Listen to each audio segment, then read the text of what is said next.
is nothing. Only warm primordial blackness. You're conscious ferments in it. No larger than a single grain of malt. You don't have to do anything anymore. Ever. Never, ever. Never, ever, ever, baby. An inordinate amount of time passes. It is utterly void of struggle. No ex-wives are contained within it. You got it, sweet brother. Nothing upon nothing upon nothing. Coming right up, sir. Smooth passage. Do you really? You wouldn't like it if I told you what was back there. Why'd you think you had to bludgeon yourself into oblivion? Or did you not sense yourself marinating? Poured so much on yourself, got a bit carried away, did we, Chef? Fear and apprehension. You should ask what's out there first. There's this giant ball there. And evil apes. And the evil apes are juking it out on the ball. You're one of them. It's basically all just evil apes juking it out on a giant ball. Infinitesimally small. You can't even make out it's a ball when you're joking it out.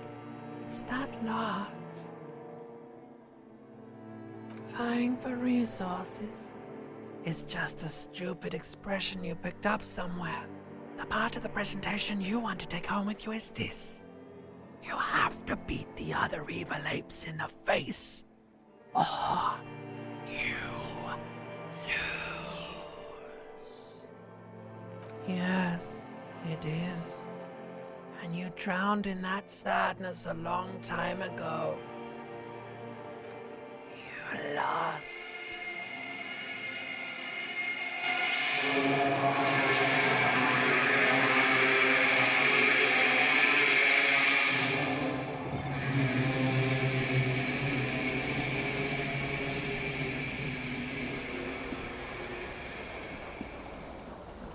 Welcome back to the Unpatched Gaming Podcast. Yeah, baby. I am your host, Tyler. And I'm the limbic system. Oh, Lord. Or Zach. That's Zach. And this is his lovely wife, Bloated Amanda. And Hello. tired. You It's make really me creepy. tired. Yeah, I love it. There's no game here, so you might not know, aside from the fact that you clicked on a particular thumbnail, what we're talking about. That's going to be Disco Elysium. Whoop, whoop. Finally.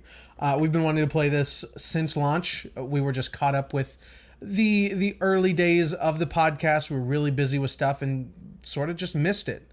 Didn't miss it in that we didn't know what it was.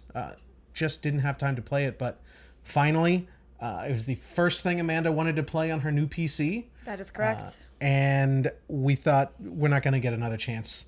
The schedule is so packed. Let's stop what we're doing. Let's play Disco Elysium with Amanda. And what that means is that you should all stop whatever you're doing. And go play Disco Elysium. Go play Disco Elysium. We're going to talk about a lot, but spoiler alert, we think it is truly astounding, a special achievement. And if you are at all interested in CRPGs, or even a slower game that doesn't really have combat, if you're just looking for an alternative to action, I guess, and something intelligent and introspective, this is going to be it. I'm surprised at how many people I think I'd recommend this game to. Even people who usually don't go for this kind of experience. Yeah. I think it's very much for a lot of people. Well, and even like people who don't like video games, I feel like this is such a good introduction to that. It's especially so if they're grown up. Yeah. It really is unlike anything else I've played. Especially readers. Exactly. Like, I bet my mom, if it wasn't such a depressing game at times, would be more into it. Like or she could get into skimpy it. or other very, things that you're Christian mother would not want. Electrochemistry. Oh, dude, I hate electrochemistry. Well, not completely. I do love beer, and we have some here. We have a lime and juniper pills from Einstock. Einstock. Sure. Let's get this situated here. We don't really have a set built for 3 people yet. We're gonna get that adjusted early next year. Before this happens again, look a little more official. But right now we're pretty spread out. We gotta make it work, you know. Mm-hmm. That's how we do things. Lime and also juniper pills. Now I have had this one. I enjoy this quite a bit. Both of those things come across very well. Amanda likes juniper berries. I do. You know who else does? Pray tell. Literally everyone in Skyrim. Find the juniper berries. I hate that I purchased that, dude. I hate myself so much. You should. I installed it. I, went through wherever you start. Are you? Yeah, I think we can put a little more in each of these. Amanda can have it. You know I don't drink as fast. Yeah, sure. Go ahead and give that to... Okay. Because you like the weak one. No, you like to let your beer go warm and that's not the right be way to drink disgusting. beer. No, it is not. I don't disagree with him. Okay, it depends on the beer. Most beers. Close to room temp. Does it for me. I really like this. This is something I could drink way too often. Tastes like limes. Well, that's it. Yeah, that's it. So this it literally says lime and juniper berries, like you said. Oh, yes. Okay. Did you think he was lying? He literally read it off the can. I blocked it out because I was like, ooh, drink. Let's see. This is noble hops and Munich malt, along with a unique blend of Icelandic juniper berries and a dash of lime. This is not a dash of lime. This is a lot of lime. No, it's pretty limey, but it's very refreshing. What's the ABV here? We have 4.8. I almost brought a sour earlier. I just wanted to display it. There's 2 cans that come in a tall box that have something like the art we see in this game. But then I looked at the box and realized it was 14% for an imperial sour. I decided to put that one away. That's a big boy and save beer. that. Yeah. That would be like towards the end of the podcast. It would be a little bit more hectic, and Zach maybe off the hinges a little bit more than what he usually is. Oh wow.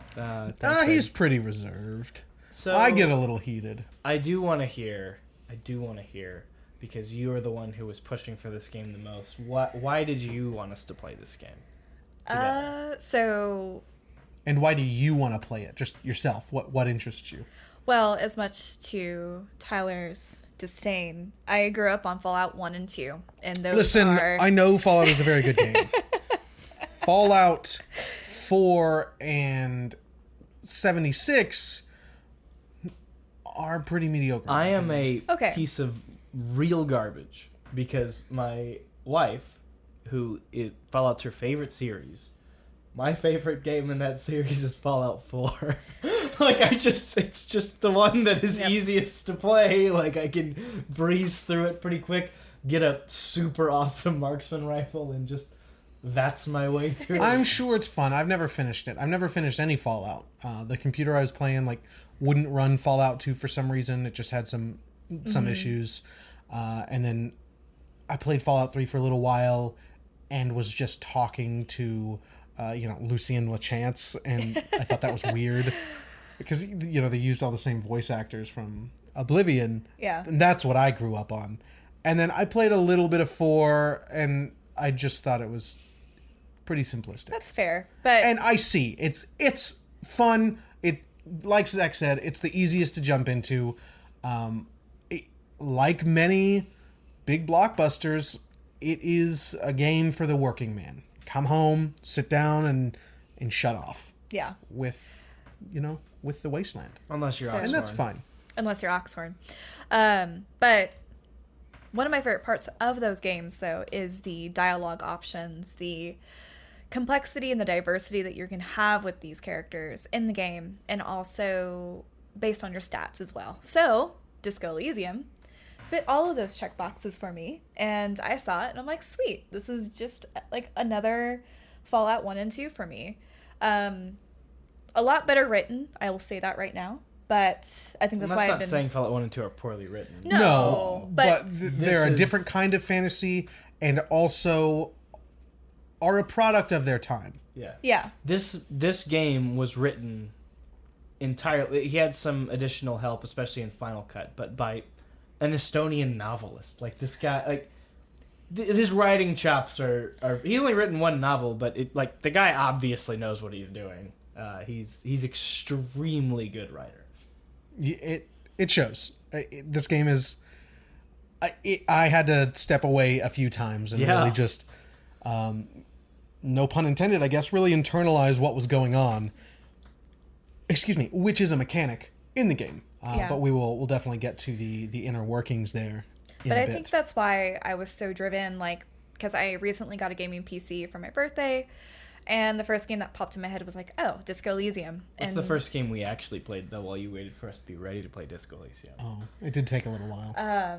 We played some Monster Hunter World together. We did. That will come up during our game. We put about 90 hours into that game. game. I think I hit 80. You hit just about 90. Yeah, we started Iceborne, but we're like, you know what? Let's take a break, and we'll come back to this. Yeah. But, while you guys did that, I was playing.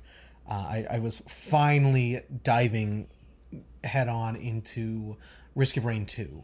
Yeah. Right around that same time period. It's a good game, man. It's incredible. I can't wait for the DLC early next year.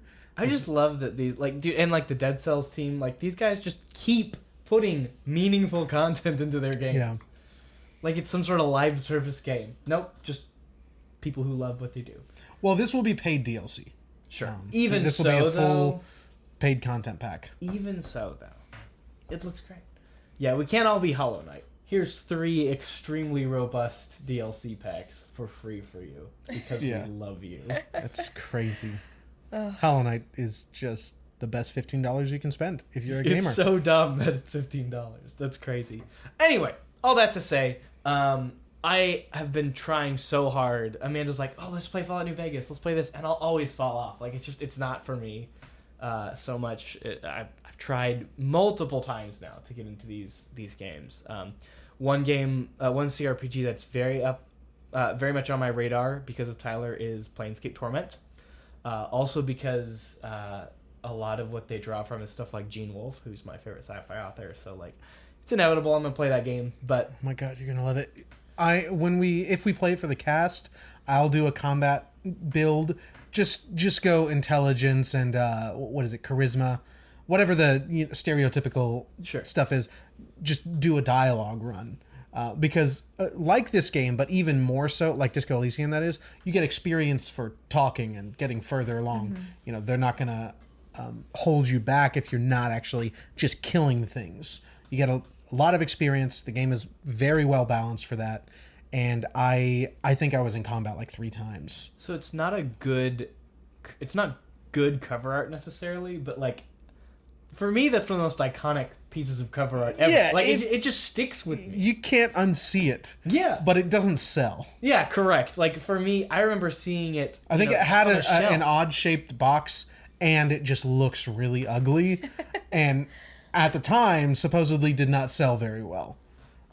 It's a big cult classic now, though, right? It's yes. considered one of the staples of the genre. It is. At the time, though, I don't think the marketing did it any favors. And this game's a little smaller, and it's far outside of definitely what I'd call the CRPG heyday, right? Back in the 90s and maybe even early 2000s. It's late 90s, early 2000s. Well, you and I have talked about this. There's been a resurgence. You're right. What you just said is correct. But we're in another one right now. Sure. And I think, there's the heavy hitters. There's, what are we about to play in December? Goodness gracious. Whatever. I forget what that one's called. But you've got Tyranny, which does, I think, do some similar stuff to this. It's not so focused on combat. It's a lot of introspective dialogue. Sure. You've got the Pillars of Eternity series. What CRPG are we going to play next month? We're trying to play with Nick. Divinity. Divinity. There we go. Divinity. Divinity you've got is the big heavy probably hitters. the biggest exception. Yeah. That's And huge. then there's a lot of smaller things happening in that scene as well. Even I think so, we this really game are in didn't sort of a blow the sales charts away. It's a small team, and it took No, definitely time to didn't. ramp up. Being hugely represented at the Game of the Year awards, Yeah. did it a lot of favors. The final cut, I finally looked up what was added in the final cut. Apparently, in the first cut, only like the first sentence was voice acted for all the lines. So like they really put a lot of work in this final And that's cut. insane to me because I think it would have been a little jarring for me to even hear just half the dialogue said. It's I like the think. Persona 5 style. That's what I think Yeah. of. oh yeah. I guess. Well, and some things were fully voiced. I forget what, but I'm sure the reptilian. Probably and the Limbic- stuff like Yeah. like the dreams with the hanged Yeah. man, stuff like that was big set pieces were probably maybe so stuff at we the did church. talk a little bit about the if CRPG not in its heyday. We mentioned this. One thing that I think that you and I would both agree on, as people who don't play a lot of modern ones, is it seems fairly stale, and don't mean that in a bad way at all. I think that a lot of JRPGs, I think that a lot of Metroidvania games are what I'd call stale. They have a formula, it works. They might throw in a gimmick or here or there for a release, but not really a lot going on with, of course, the major exceptions, right? You always have the major exceptions, the Hollow Knights, for Metroidvanias. I don't see from people who I follow a lot of talk about hugely innovative CRPGs typically. No, I also don't. I agree with you there. I think stale might be the wrong word because limited knowledge here. I don't play many of these. I follow them well enough. I keep up just with the industry in general.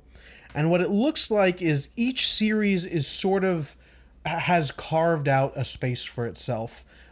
You've got the pretty classic take with Pillars of Eternity, I think Divinity. Wasteland's also pretty Yeah, classic. that's pretty classic. I don't know, but from the few reviews I've seen of 2 and 3, it looks like it is a pretty good mixture of those character moments and sort of building huge parties, and also the combat. Sure. Which also the case with what did I just say? Pillars of Eternity. Tyranny, as I mentioned, I think is doing something not too dissimilar to the original Torment, Planescape Torment, and Disco Elysium. I think it is focused a lot on the dialogue. Of course, there's combat where there's none in Disco Elysium. Disco Elysium has set itself apart a bit in that regard. Well, that's what I wanted to really exemplify with this statement. Is I think from what I can see standing on the outside looking in, this game seems to have taken quite a few steps in an interesting direction. Innovative mechanics, little tiny changes here or there. Some things that have been present in other games, but maybe not implemented together as a whole like this. It's the first time I like, and you can look at it immediately and see it looks different. I think that this game has really, like you said, carved out something fresh. Something that I think has invigorated me, someone who doesn't usually play these games, to want to go in and play these games. I think it's pretty special. And I would like to know if any of our listeners have had a similar experience either with Disco getting into CRPGs or just with another game getting into a genre. Definitely. Because that's what this is for me, and I'd like to know if that's just me. Well, and this is one of the first CRPGs that I've played that I was like, I finished it and I was like, oh my god, I want to do it again. I want to pick out different Yeah. stats. I want to see what definitely want to happens. play it again Yeah. already. Oh, and I didn't finish it, unfortunately. were Zach so says I've got close. about 2 hours left, so I will be finishing it before I start next week's Well, since you game. don't have a deadline too now, I mean, maybe you spend a little more time doing this on the side. No, because I got a deadline for the next games. I guess that's fair. And I've already sort of rushed through right there in the middle of the game. Okay. So there's plenty of things that I'd still like to do, and I'll do another run, just a completely different build. And we'll talk replayability too. There's Yeah. a lot. There's a lot to talk about there. I think one thing I would like to mention with the stale is you see a lot of these CRPGs, you know, Fallout, all of those, Divinity, they're really like out of this world fantasy or absolute craziness. But Disco Elysium is so realistic in a sense. It is so connected to our own life. Like, I was listening to somebody and said it mirrors our actual lives, which is insane. Like, you can identify those characters and identify them in your reality. And even the space, too, the political problems and Yeah. all those things, they're very, sometimes a little too close to home. And some of that political stuff had me thinking. Like the racial supremacist, what's his name, Measurehead? Yeah. He's awesome. This is a very political game. They're not making a statement anyway. There's just politics is ingrained in the game. All sorts of politics. So I'll mention a bit of that. Measurehead is the first like really politically driven character that you run into. And he is a racial supremacist. He is a massive, just a monster of an African American guy, or whatever their equivalent is. All of the lands here are fictional, but he, you know, I'm trying to make statements that are relevant today, that like come from what I have heard from people that might lean in that direction, but not be as extreme as him. And he like laughs at me because a lot of these political ideas are taken to some extreme conclusion. And he's like, what's his name? Nick Cannon. Like if Nick Cannon was put in some position of authority and allowed to sort of base a small society based on his ideals, which Well, he even uses are a little like nuts. phrenology, like that old if everyone would recognize, it's the scene in Django Unchained where Leonardo DiCaprio is talking about the shape of skulls. It's like a totally fake science back in the day that was used to justify some pretty horrible things. But the shape of a skull or your head and the bumps on your head would basically tell you how good you are, how bad you are, how smart you are, how efficient you are, those kinds of things. So you can actually point out defects on his skull and say, like, well, actually, you aren't perfect. You notice that divot right there, you actually lack certain bubble. You just, and it actually give you a benefit when you're trying to talk him down. Well, it's really cool. And like, so I didn't have the physical prowess to Oh just no, be... we played very similar characters. I did. I literally roundhouse kicked him in the face. We did not. But so I couldn't just punch him in the face. Like, I kept failing. And so I had to internalize like high race theory. And it made me uncomfortable, which was really interesting to see in a game. And then I passed my checks with him and he's like, oh yes, you little, I think he called me the drunk fellow. You understand what I am talking about. And he let me have my way, but then all of my dialogue started to get changed into really racist dialogue. So let's talk about that. Because I think it'll help to kind of frame this for anyone coming in who's new before we go too much further. So Disco Elysium is in a world, like Amanda said, very similar to our own, similar problems. It is, you could say dystopic, but only if you think that of our own society, really. Like, it's a lot of the same problems. There are some sci-fi things. There are some like old school tech kind of stuff. Things you'd see in something like a cyberpunky thing. But really, it's its own aesthetic. It's a really interesting mix of like a post-World War aesthetic with a little bit, I guess, really just because of being, in a post-World War, the particular town you're in does give off some of those dystopian vibes. Slum punk. Sure. Something like that. But it is sort of almost like a turn of the century aesthetic, but it's in some like fictional 50s. Yeah. And like it takes things very from limbo. Like it's very much this like in between place. Like you just feel as though these people are eternal staples of themselves, just constantly there throughout all eternity, just Well, being. and you say like this like dystopian. If you look at places that are currently war-ridden, like Iran and Afghanistan, you're going to be seeing this same kind of destruction that you see in the game, in the architecture that you would see in those third world countries. It's almost like Rivishol is just this like totally forgotten place. Like it's still lived in. Yeah, it's like that in between, the last bastion of independence that was crushed by the big guys. Let's actually we are gonna. This is a spoiler cast. Like we're not gonna try to talk around it or hide it. You should just play this game at this point. Definitely. Like I'm not gonna say if you're interested. No, stop. Play this game. You'll figure out very fast if you like it or not. The opening is amazing. Yeah, there's. I don't really know what to say about it other than I was maybe 2.5 minutes in the game and was like backing up in my chair, jaw dropped at just how incredible of a first impression that was, and how much it immediately pulls you in, how effectively it pulls you in. Yeah, it's.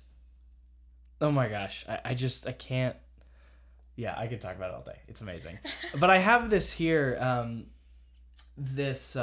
think it captures it really well. It's a conversation you haven't gotten to yet with an old soldier. And he talks about when the mask of humanity fell from the national capital, is what he says. So the mask of humanity fell from capital. It has to take it off to kill everyone, everything you love, all the hope and tenderness in the world. It has to take it off for just 1 second to do the deed. And then you see it as it strangles and beats your friends to death, the sweetest, most courageous people in the world. You see the fear and power in its eyes, and then you know.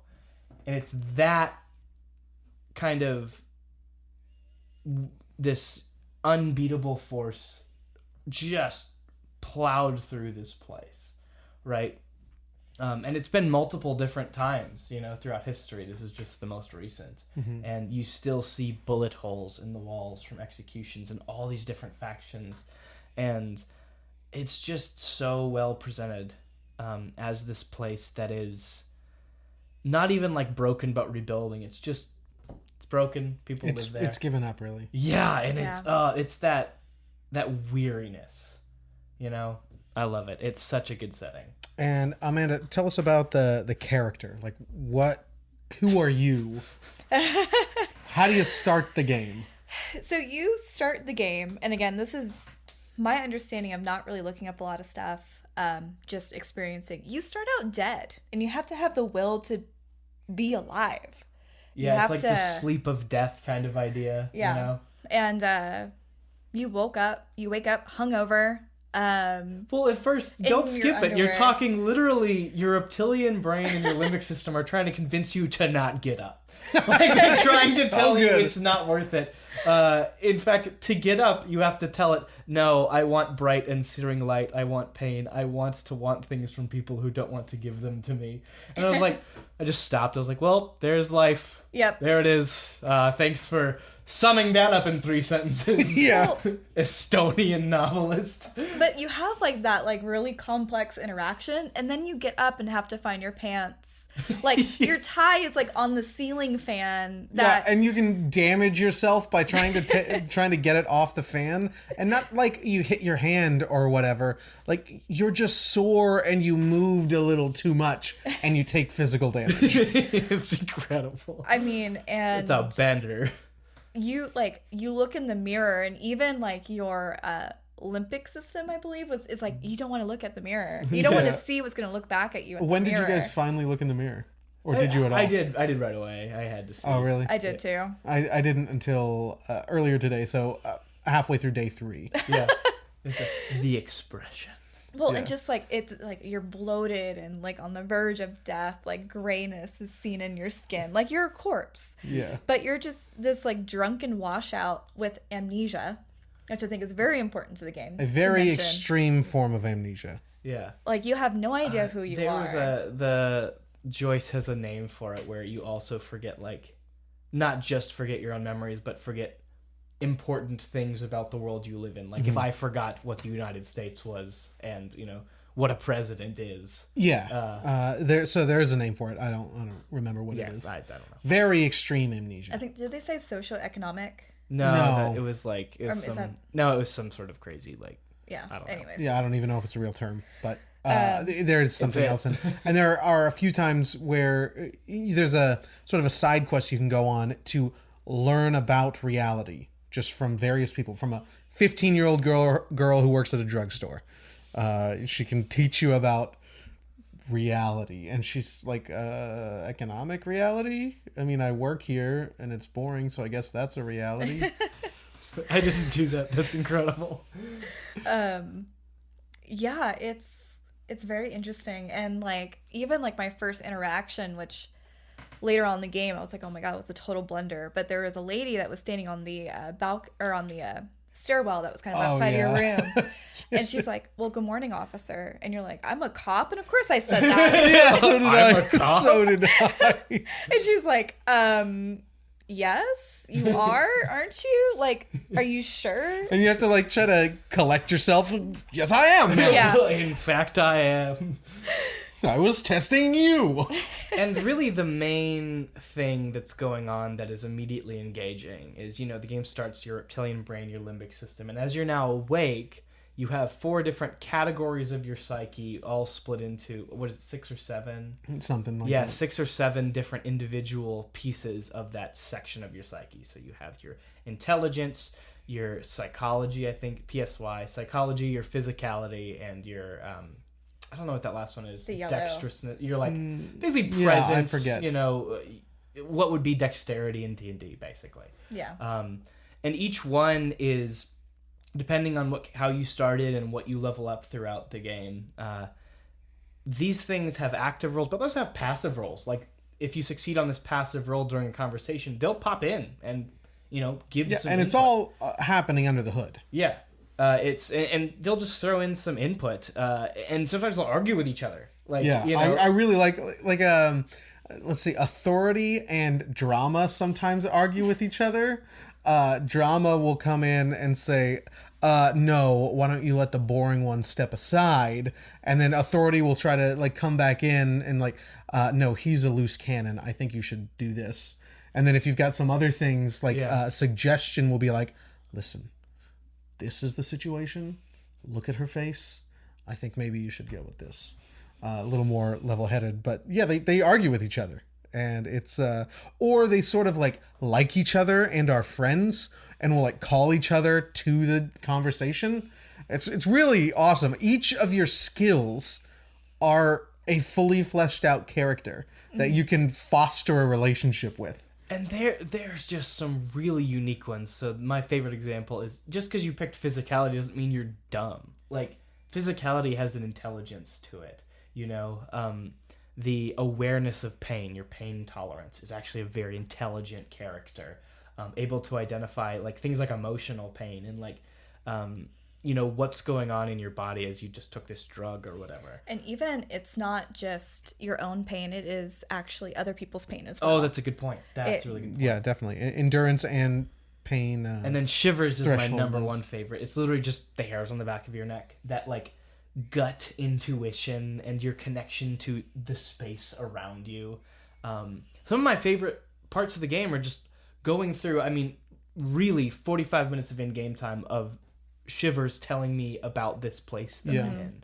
And my favorite one is it describes Coal City. It calls it a charred limb on the peninsula. Like, it's just this horrible place, and there are these poor children who go delving in the catacombs of the kings, these super dangerous places, just to try to find something of value to come up and sell it. But This is a Zack game. Oh, it's such a Zack game. It's just so good. So I love that. What were some of your favorites, Tyler? Suggestion and empathy. I like both of those a lot. We've talked quite a bit about Inland Empire, but that ended up not really being one of my favorites. So Inland Empire is like one of my your sense of mystery. I like it a lot, but that's very internal. Inland Empire is like, oh, you see an old dusty book and suddenly you have this spark of mystery. and you want to dive in and solve something. It's your imagination. It's straight up your personal imagination. Empathy is exactly what it is. You know what empathy is, and I really hope you do. Just Otherwise, you're a psychopath. Correct. It's the combination of empathy and Shivers is sort of like a counterpart. I mean, empathy and suggestion are a counterpart to Shivers, which is all about the world around you.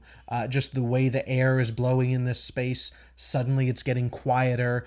There's something creepy here. Two men, but only one of them knows his lines. Like, just little things like that. And empathy and suggestion come in and do that same thing about people. Empathy will be able to see like a quiver in the corner of someone's mouth, while if you picked a particular line, and then suggestion will come in, much like L.A. Noire. Suggestion will come in and tell you how that might actually be affecting them. Empathy lets you see it and recognize it. Suggestion allows you to apply it. Yeah, and some of those checks, those passive checks that are being done in the background, require a certain other check to happen first, like so that they can bounce off of each other. It's so but even like what was driving me crazy was like Shivers would identify something and be like, oh, it's just a feeling, but then I started bumping up perception, and so Shivers was communicating with perception because it's like, oh, I have this feeling, but then perception's like, oh, you hear something, and it's more composure and volition also seem to communicate with each other a and lot. Conceptualization, it's so good. I was just about to mention that. One of my favorite. So conceptualization is just seeing the art in the world, and just sort of having complex thoughts that a lot of people might not. When you sort of see an innocuous scene in a movie or something, and you're able to extrapolate some deep meaning about it, and the people in your life think you look like a freaking idiot. That's conceptualization. And there was a sticker on the door of the church. I don't know if you got this this particular line of dialogue, but there's a sticker on the door of a church. It's a smiley face with X's, and you start wondering like, what's going on? It's so modern. And conceptualization comes in and says that it is so aggressively modern that everything before it is now meaningless, and the future is happening here. And then it's the dead man. It's supposed to symbolize a dead man, and conceptualization starts wondering to itself, does the happy man not know that he's dead, or does the dead man not care? And you ask Kim that, and Kim's like, this level of conceptual thinking is really not my skill set. So I had my two highest stats were Shivers and conceptualization, and there's one part where you come to a blank, empty wall, and you roll I want to do that check, and you can succeed. And conceptualization will say, "This is just a blank canvas, a rich canvas. It needs your touch." So you go to find a paintbrush, and I failed this quest. Because there is an impossible conceptualization check, but I had super high conceptualization. And you go talk to Cindy the Skull, and you try to convince her to give you her paintbrush.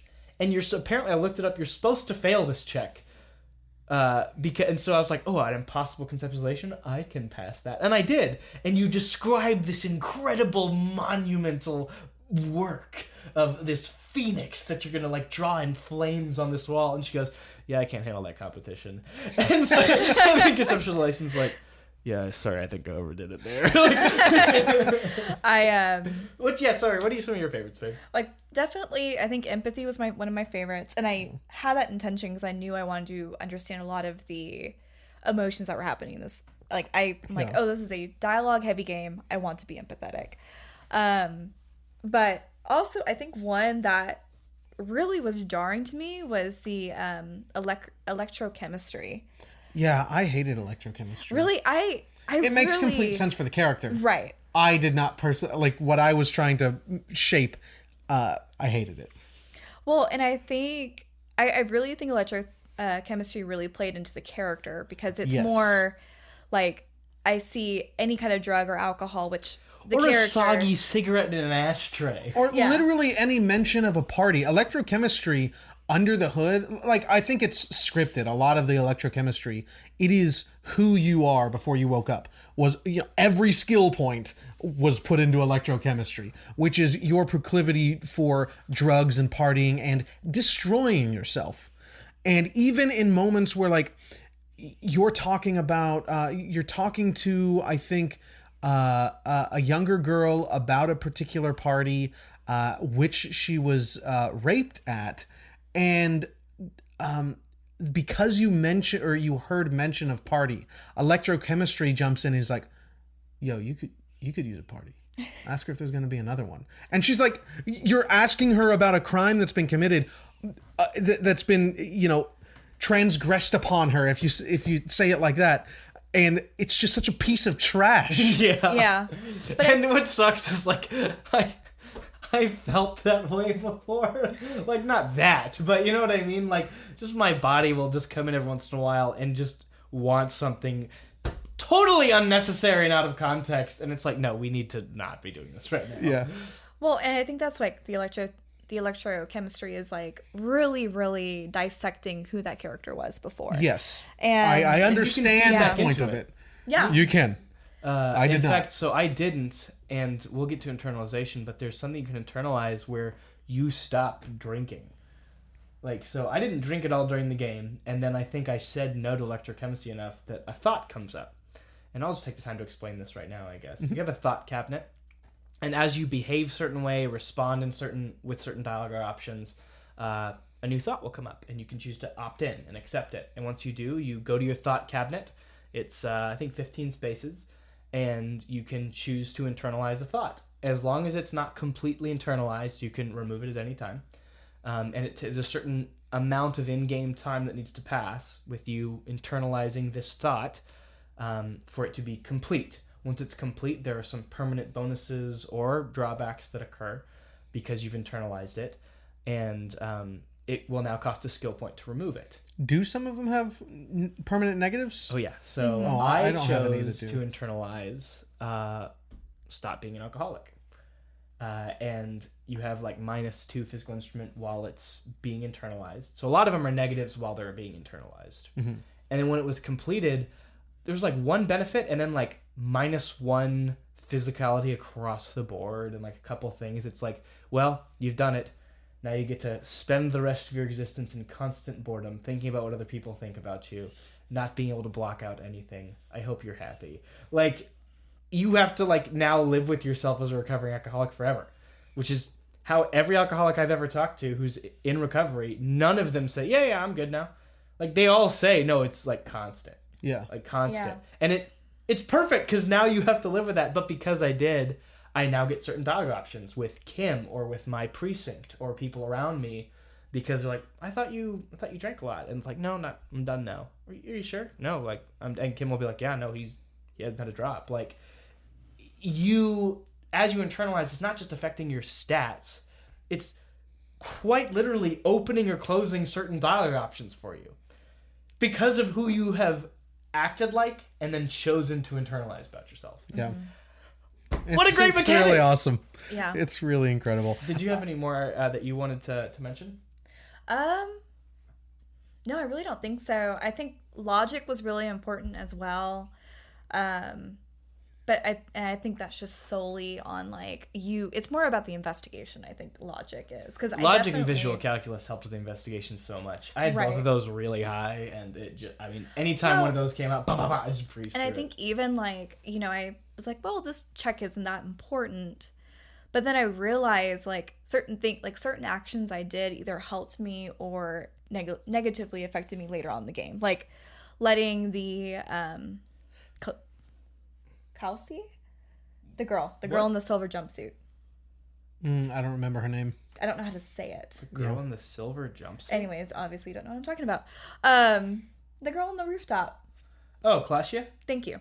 I let her go because I felt bad for her. Yeah, but then Kim was like, well, that was really bad on us. We shouldn't have incarcerated her because she ran away. But, I took that way further than you guys, it sounds like. Well, did you press her and then arrest her? I found the secret passage. Yeah. I got seemingly everything I needed to get, and then my empathy was high enough to be able to, press her. I threatened her with, arrest, and I got her to give up the information, and then a few checks like drama. I think was one. Yeah, of them. drama is the big one, I think, for her. And I was able to do that. I put on some weird clothes and was able to do it. Yeah, I did that for the karaoke. I just put all my drama clothes on. Yeah. But anyway, so she is very scared, and you're about to arrest her, but then you can sort of get more out of her and then just let her stay there. So I haven't gone back to her yet. Maybe she has run away, but we left on good terms. Yeah, and so did we. Yeah, I But- pressed her, and then just stopped. I was like, nope, I don't want to be. I did it for Titus, actually, because I really like Titus. I grew to like him quite a bit, actually, and that was his like one request for me. He's like, just don't do it. Yeah, but like, even though like we let her go, when I went back in her room, she was like, I left you a gift upstairs. And you go up and she's like, helped you with the crime scene. Because those were the checks I was struggling with the logic and visual conceptualization. She actually helps you and like sets out string. And even like Kim is like, obviously she's done this before. This is not. And like that was the only reason I was able to progress with the actual case is because of her. And so if I would have arrested her, that would have not happened. Your boy's 9 visual calculus did just fine. Yeah. I had to save scum that one. I did it 3 times. I only saved scums twice. Once because there are we can talk about this later, but there are actual ways to soft lock yourself in this game. Yeah. So there was one part I was like, I don't want to risk it. I've already tried it 3 times. I'm just gonna save scum this and get through it because it's a required check. And then the second time was because I had a 97% chance and got 2 1s on the coolest check in the whole game. I was like, nope, I'm redoing this. I'm not missing this dialogue option. I think there's one that I did it for a similar reason, and then Like, I get it's supposed to always be there, but Yeah. like this know. was a big deal. Yeah, I try to live with my consequences as much as possible. as much as possible. Some of them are just dumb. Yeah. You know, that 97% chance, that's silly. And like this one is the last in conversation of the game. It's missable because it needs 2 checks. You need an electrochemistry check and Oof. a not gonna Inland make Empire that. check to get this conversation. And it's by far the best conversation of the game. It's my favorite. The best one. Yeah, it's my favorite. And kind of So definitely save scum it. Like just don't feel bad. Like it's such a good conversation. I might not, because I do want to play this game again, and I want to go for a very particular build. I sort of made a silly joke, which I won't repeat here, but I'm going to do the yellow and blue. So blue is your intellect, whatever the yellow is, your dexterity, your composure, your ability to use electronics, all of those things. Your interfacing, Yeah. hand-eye coordination. So I want to do those 2, and Inland Empire. Composure's so cool. Composure is really awesome, but and take drugs. I've not taken any drugs. I've not drinking know. anything, so I'm gonna do that. Just be a party cop. No, not really. I want to be like a very focused and thorough investigator. That With 0 people skills. yes, basically autistic. Yeah, like a savant. Yeah, something like that. And I think you can do that. Rain Man. That's what I'm hearing. Sure. With a splash of Inland Empire. I want to see how that interacts with those. I other mean, things. Inland Empire was highest for me, and it was very interesting. It's pretty high for me. Empathy is my highest, but Yeah. it's pretty high. What a good one. But yeah, but I mean, what's really nice though is a lot of things. Like I think I only saved scum once, and it was for that specific conversation at the end of the game.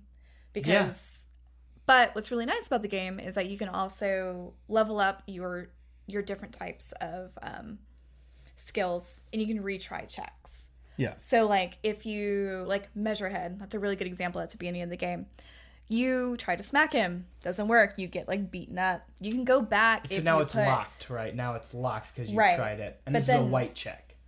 and then you can actually put another skill point into it, and try again. Yeah, and based on what you started as and what you've chosen to internalize, you can only level up a certain like skill however many number of times. So like my empathy, like my psychology, all the purple checks, the empathy, the suggestion, those things, that was level 1 for me starting out. So I could only upgrade them each once by default.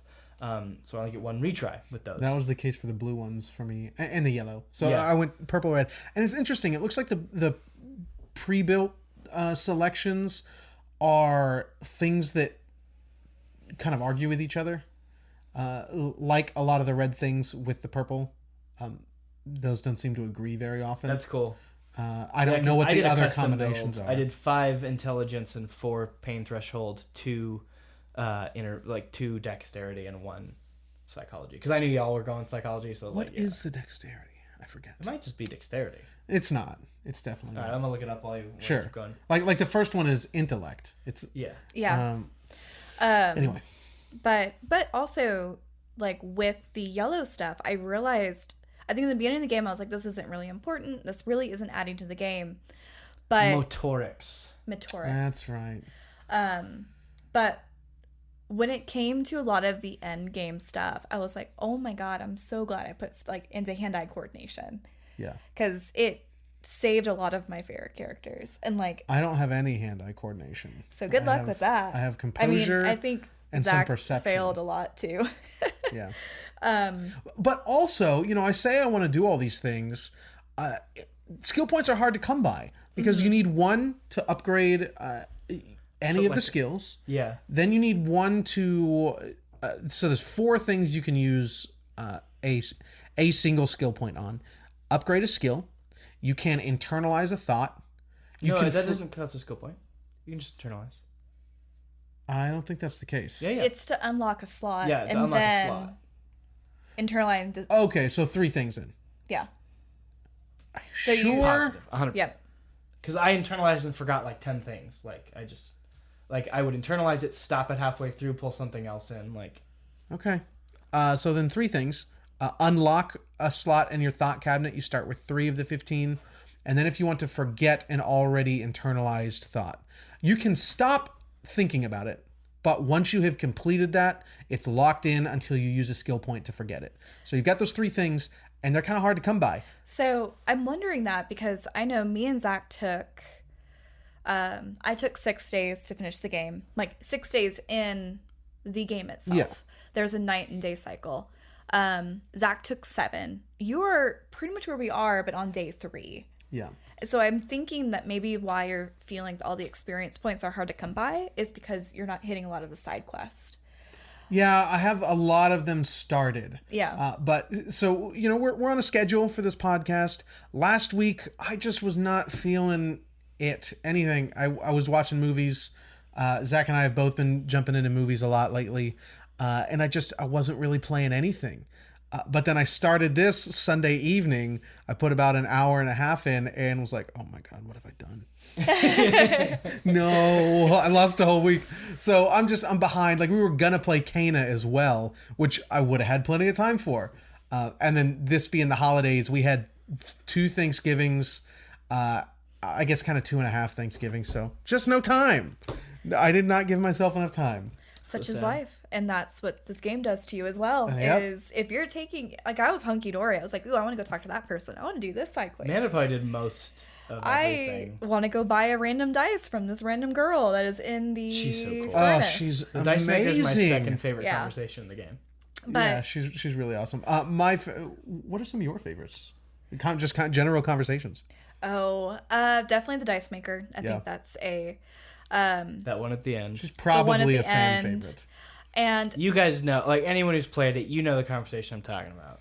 it is amazing. I will Both get of there the final very soon. conversations are But incredible. my favorite conversation is with the cryptozoologist. His Oh. wife, or sorry, you have a conversation with the wife first. She's the woman that is in the wheelchair in the whirling in rags, and then I tried to talk her into joining me. okay, that was probably weird, but then you go and meet her husband, and like I think I really attached to a lot of the good personalities in this game. because it was such a dark game, but these like couple good characters give you so much hope. But their dialogue is just amazing, and like you have conversations with her about this phasmid, which like it's just like this fictional insect that they're looking for, and like their whole relationship is based on the finding of this phasmid because the wife saw it and the husband has been chasing it for years and years, so they got married over that. But she has a lot of doubts of seeing it, and so she's like, but I don't think my husband would even love me from the beginning if I didn't tell him about the phasmid. And she has like this huge, like, just horrible conversation with herself that you're just standing there listening to it. And she's like, oh, don't pity yourself with an old woman's woes. And you can tell her, like, no, your husband would still be in love with you. Like, why are you thinking that one simple story is going to ruin that? And it's just beautiful. And like, Kim, because I kept trying to help them because I was just obsessed with them the whole game, finding this phasmid and like putting locusts in the traps all over the map. And she checked the traps 4 times. I did. It's like all over that second part of the map. Like you have to run across everything. Yep. And she Kim did it 4 times, and Kim was pissed. Yeah, Kim was like, this is the last time that we're actually going to do anything with this phasmid, right? And which makes the ending of the game just so much better. Yeah, it's really funny. But because you have to like kind of tell everyone what you were doing with your time. Yeah, and like, I mean, one of the options is like, oh, I started a nightclub. I totally ignored that. Did not tell any of my buddies in the precinct. I helped start a nightclub, which I think leads to one of your favorite. Yeah, so my, this comes a lot into the setting, but my favorite place in the game is the church. Yeah, I figured it would be. Yeah, dude, the time the perception check you make where it goes up into the rafters. So there's basically this little thin zone of space called the Swallow that there is nothing there, no sound. There's nothing. There's nothing. And you have 2 oh, go ahead. You're introduced to the Swallow because you and Kim go into the space. And like everything's muffled and you almost feel crazy because it's like, I'm just not hearing anything. But then like Kim validates. Yeah, you always need Kim to validate you. It's like, are you seeing this too? So, but yeah, so you come in and there's just this inexplicable, like nothing can be in there. And you have 2 people in this church. You have the crab man, Tiago, who has this religious reverence for it. He meditates and thinks on it. He's abandoned all of his earthly needs and woes, and he's committed himself to Mother Silence. And that's it. And then you have the scientist, who has lost something to this, some data to this thing, and is obsessed with explaining it. She's the programmer, which so kind of ties into the game almost being self-aware, because it's making fun of a role-playing game that has failed in the game. Mm-hmm. And so that's where she's from. But yeah, so you have both of these extremely reverent and reverent approaches to this thing. Just one is mysticism and one is science. And neither are invalidating the other. It's just these 2 characters approaching this thing in 2 totally different ways, and it's incredible. And even like when you ask the programmer scientist, very techie girl, like, hey, do you know that there's like a random man crawling around in the rafters? And she's like, oh yeah. Yeah, she just says yes. And you're like, oh, are you not concerned about him? She's like, well, he doesn't bother me. That's it. And like, it's just like they exist in the same space, but they just respect each other. And so let me backtrack a little bit because I want to talk about the space for a little bit. So my favorite internalization, my favorite thought that I internalized was Apocalypse Cop. Because every time the dialogue option presented itself to where you could talk about the end of all things, I would do it. It's like someone says like, well, I've been really looking forward to meeting this person. Yep, well, you better do it before the great wolf consumes us all. Like, just random things like that. Yeah. There's a part in the game where you contact this extremely difficult to contact committee, and you're trying to get through to them, and you finally reach them, and like, you only have a couple seconds, tell them. And I go, the great sun shall explode, consuming all things. Like, and Kim's like, he's just so disappointed. But apparently I said it enough to where I could internalize this thought. And there's a check. I don't want to ruin it for anyone, even if you're just listening. There's a check you can pass to where you form a hypothesis on this thing, and you have to, like, the Apocalypse Cop gave me a good bonus and stuff, and it's extremely somber, solemn, existential. Like, it floors this scientist. It's crazy. It's so well written, and a pretty difficult check. I think it's a logic check, and you have to have a couple different bonuses here or there, but just a really good space, really good conversations. You said about so many. Would you like to talk about Evrar real quick, Tyler? No, I'd like to talk about the Hanged Man. Oh yeah, go ahead. That's really the center of the entire game. Is you showed up before Kim, the your party member, your counterpart that we've been talking about. You showed up to the crime scene a few days before him, and because there was a man that's been lynched because of some apparently because of some strike that's going on, some feud between the union and the the Wild Pines is called. Corporation is the word I'm looking for. Yeah. Yes. And he's just been hanging there for a week or like 10 days or something. And he's bloated. He's rotting in the tree. Like you see those, it's described often like you would imagine the like late stage zombies in Walking Dead. They're like skins falling off and limbs just can't be held together anymore. And he's just there. And when you go to sleep on the first night, you have a dream in which you walk out into the backyard, which is where the Hanged Man is, and you sort of see yourself as him, and you start to have a conversation with the Hanged Man, and then after your dream, you can walk up to the dead body and have a conversation with it, and learn about yourself and why you hate yourself so much, and why you're even like jealous of the dead man. And that voice actor has got to get an award if he is not already. I've been walking around my house for the past 2019. It was like came out 2019. That sounds right. I know why he didn't win. What else was 2019? Mads Mikkelsen and Death Stranding. Oh, that's not fair. That's not fair. It's not fair at all. That's not fair. Did he win?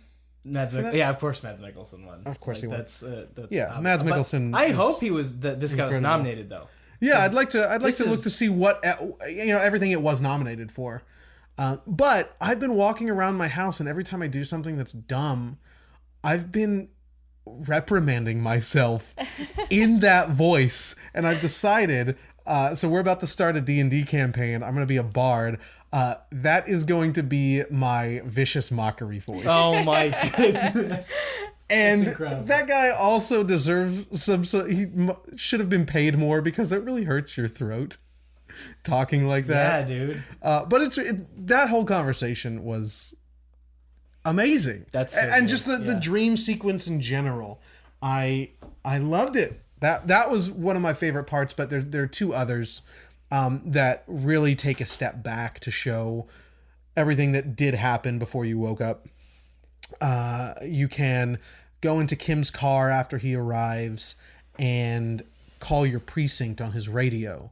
And the precinct thinks you are an absolute piece of trash. They're not helping you at all. You've lost your gun. You've lost your car. You've lost your badge. You're basically not a cop. And and all your money. They won't help you out at all. And Kim is standing right behind you. And you don't ever want to disappoint Kim. And Zach is going to talk about him being sort of the moral center of the game, or not really the moral center, the consciousness of the game. And there's a particular level of empathy to him that he gives off as well. And he knows when you're being embarrassed, when something is difficult for you, he'll sort of step back and let you experience it, and then be there to fall back on, because you deserve to experience it. He is the king of composure. Oh yeah. Nothing phases Kim unless you start talking about the great wolf that will consume us all. Or there were a couple times with Oh, when I found the secret passageway in the hotel, in the inn, Oh yeah. he got really excited. Yeah. And there are a few times where like you start to like, you're on the chase, and he loves it. And you get little smirks from him, and just he Or starts. like when you insult that racist truck driver in front of him, he's like, "You got it, bud." Yeah.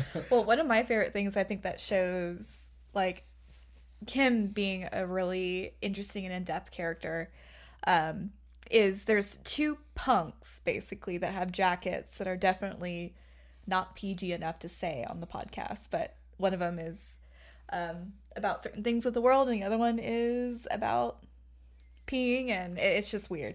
They're really, really bad. You'll see them. But if you play the game, you know what jackets I'm talking about.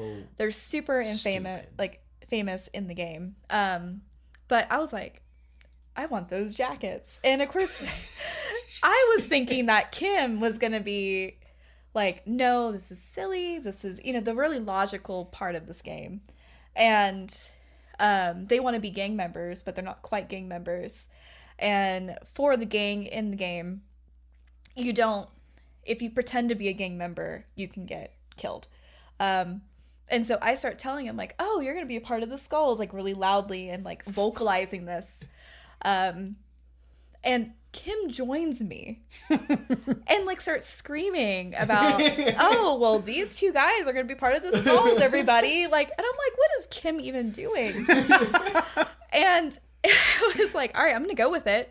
And I get the jackets from them. They're like, fine, like making a statement like this isn't really the gang is called the Skulls. It's not a skull thing. You don't make worded impressions on the world, something really.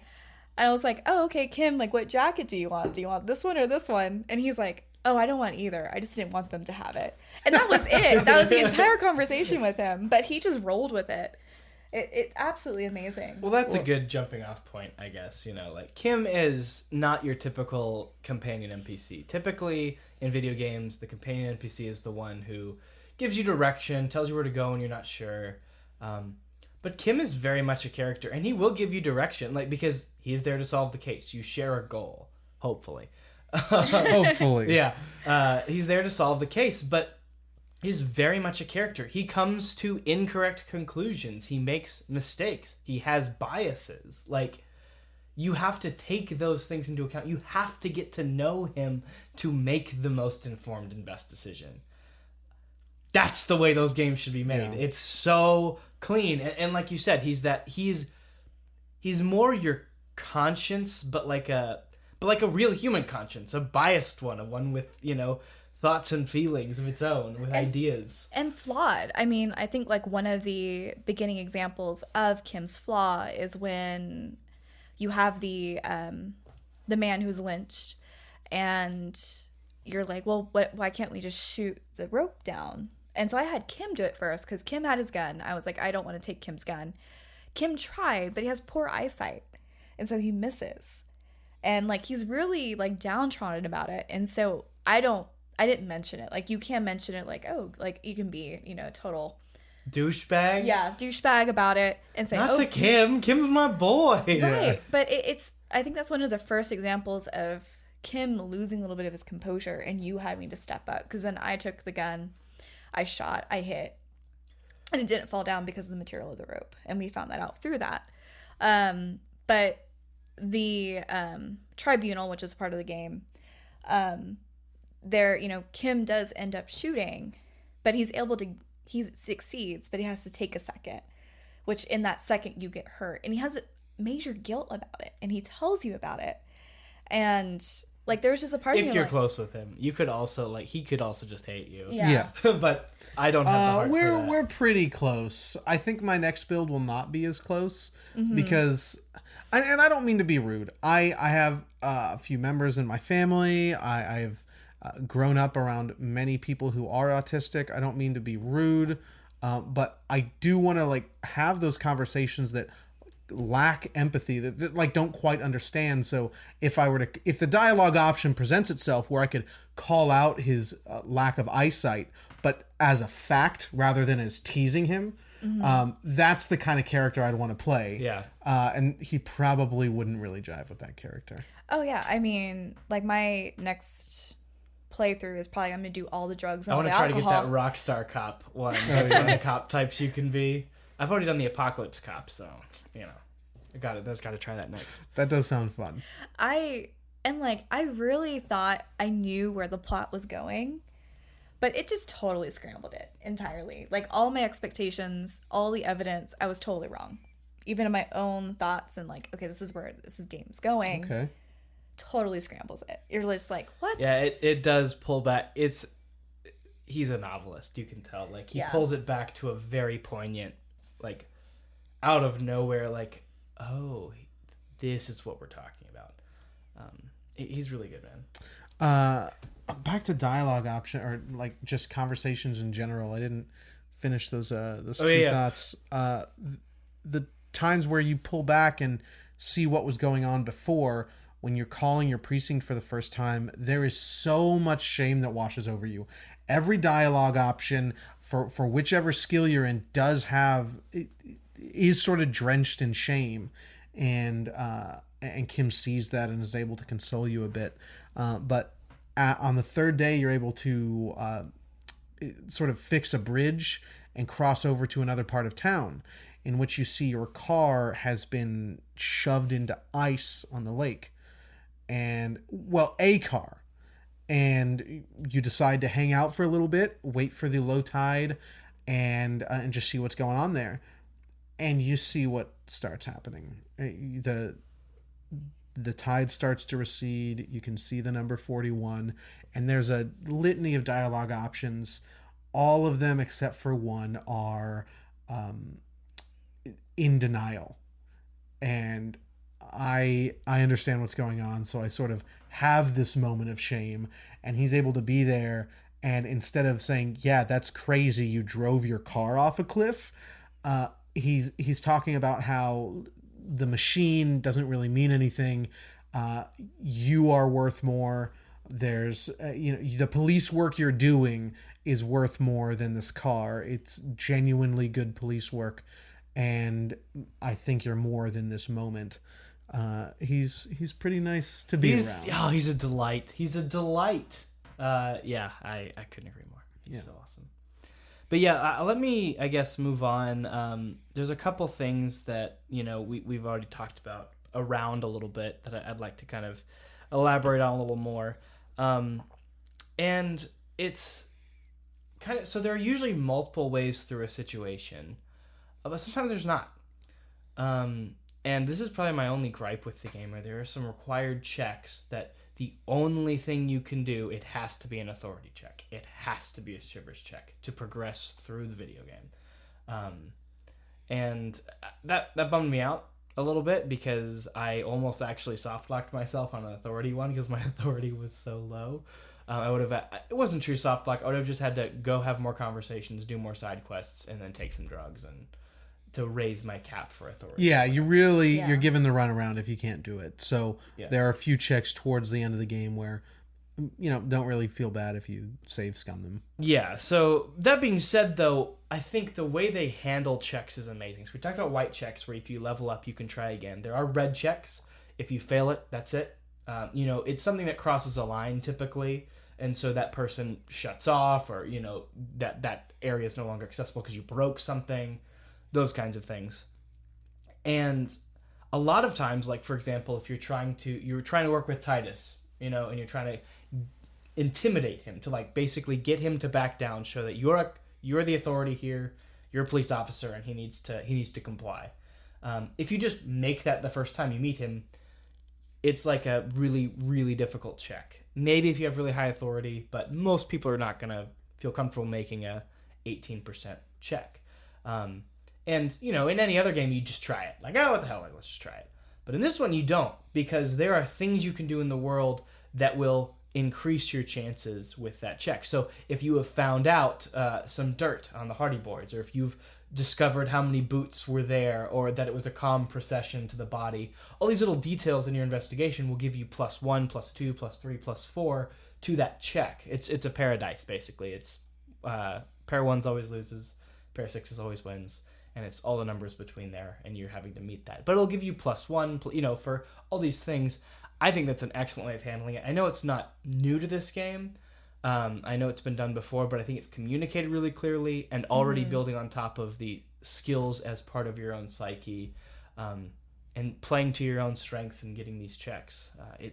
And you can have negatives. Like if you haven't discovered a certain piece of how the world works or haven't talked with a certain person yet, it might be -10. Like you have to roll 2 6s to pass this check. And things like that. I think that's an excellent way of managing required checks. Yeah, and I think that's why like the investigation is so important. Like you could just go to Titus when he's available and be like, hey, I think this, and this. And he's like, I'm not going to listen to you. But if you've had like the time to investigate everything, then you have more evidence that you can throw at Titus, which adds to that check. So it's really intentional, and you understand it as just a person. It's like, okay, if I have more dirt on this guy, obviously he's probably going to tell me more information because he doesn't want to get in trouble. Like there are some things I found out about the investigation that my mind was blown. At the beginning, I'm like, oh, the Hardy Boys did it. Easy. Done. There must be something else in the game that is even bigger. Nope. Totally side rails you. But again, the more information you have, the easier the check is. Yeah. I wonder if you would have to do save scumming, and it would just be for the sake of doing this.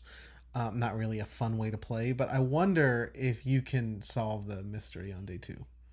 If just like not even level up day 1, just save, walk downstairs after you wake up, save in front of Titus, and save scum that entire thing. I wonder what that would look like. Yeah.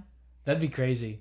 Have you? So no, that's too off topic. There's a lot of questions I had for those checks, like 3%, where like there's one for the pail. You have to know about the pail. Like I didn't know about the pail yet. I hadn't talked to. Oh, I did. That was the Joyce. first thing I knew about. I didn't talk to Joyce about it yet at the time, so it was a -10. I was like, what happens if I pass that? I just like make it up. Like what's gonna happen? Did you?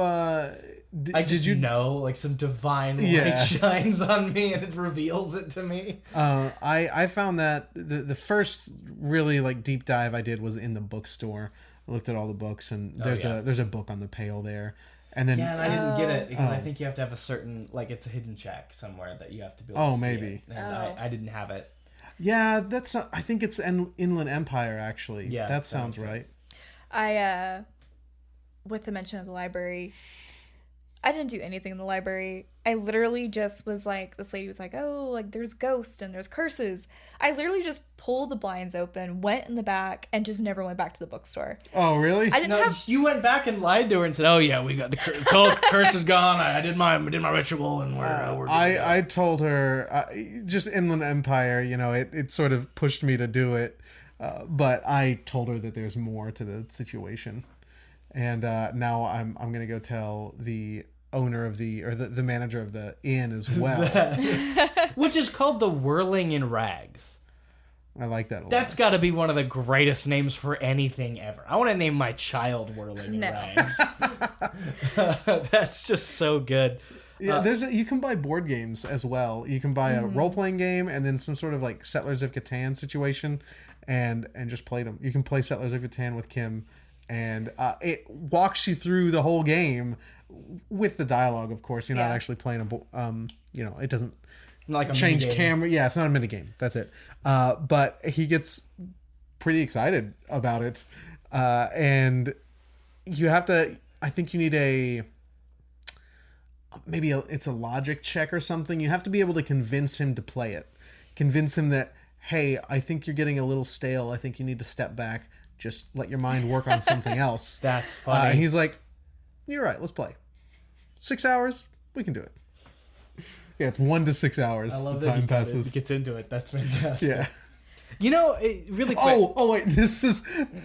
The whole board game thing just gets me. I forget what the exact dialogue was, but when you rip off the plastic... Oh, yeah, you sent me this. I don't know if you recall it, but it was like the plastic slides. Yeah, you have it. Pull it up. Yeah, I'll pull that up. Pull it up. But after that, you start punching the chipboard, and it's talking about the sound and just how good it feels to punch the cardboard chips out. And Kim was like, "What?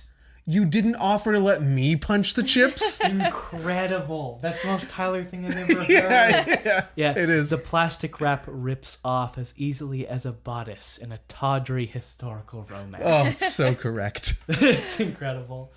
Yeah, I love it. I want to go back a little bit, just because, we've talked around it a few times. Replayability. Yeah. What I think is most interesting is, I watched Amanda get to finish this game. The large decisions don't change. A lot of times you think of like something like Mass Effect, like just you can totally diverge, an entirely different storyline occurs, right? A lot of people think of that. That's not the case with Disco. Disco's replayability comes from the small decisions and the rabbit holes and the little talking with yourself and, I want to talk with this part of my psyche and see how these parts talk to each other. There's just the dialogue, the script must be immense for this game, and you have to carefully check are these gonna sync, these secret roles, these hidden checks, are they gonna sync up, are there enough for every single one of these? It's incredible, and I think that is quite a testament to the game, where the same major beats are gonna happen, but you want to play it 5 more times. Yeah, because I hated the outcome of the tribunal, and I failed some of those checks. I might not even get the tribunal. Because I might not. I think I have 5 hours left in the day. I'm either at 1700 or 1800. So 1700 that would give me 4 hours. Because it happens by, day 5. But I'm saying I still have enough daylight to go find the character I need to and trigger the end game. So I might be able to just do it on day 3. Yeah. Unless there's something that I have to wait for day 4 for. I'm not too sure, because I had the tribunal on the night of day 4. Yeah, I don't know. I think it's required. No, I think you do. I don't know, because I did it on day 5. Maybe it just triggers when you do a thing. Yeah, Maybe. I think it's when you find that character. Okay. And that's not. It's a great.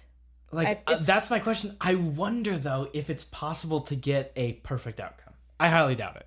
I bet there's something bad has to happen. I bet. Yeah. Maybe. Oh man, there's so many small checks, just like the little circles that pop up that you can interact with around the world. Most of them are just green circles that, hey, there's dust on this car, and you can see where kids drew something with their finger. Just little bitty descriptions. Flavor text. Yeah, it's all flavor text. However, as you just walk around, there'll be thought bubbles that pop up, sometimes multiple thought bubbles, and you can interact with that part of your psyche. And I haven't been able to go back to it yet, but there's this little part of ice you can walk out on, and what is it? I believe it's one of the Motorix for some reason. Not something like Inland Empire or Shivers. Something else tells you should come back to this spot when it's snowing.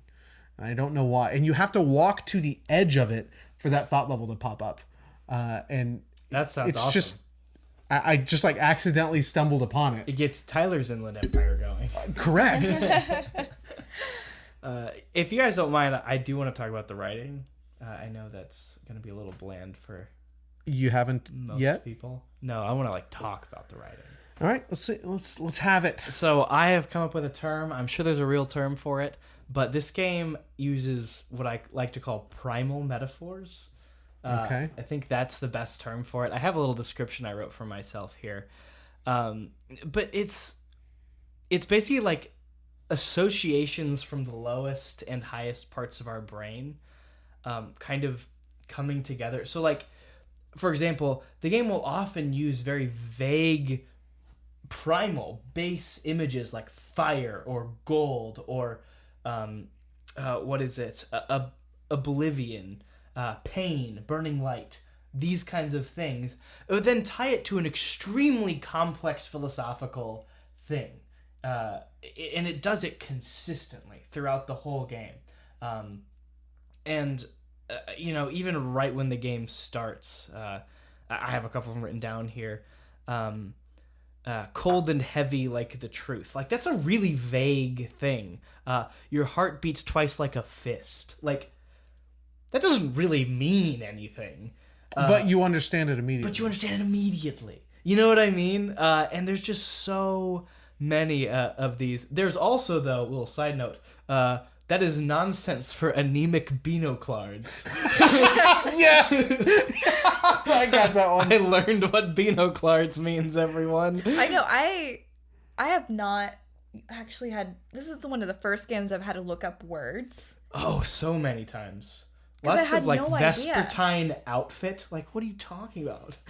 Yeah, I didn't hear that.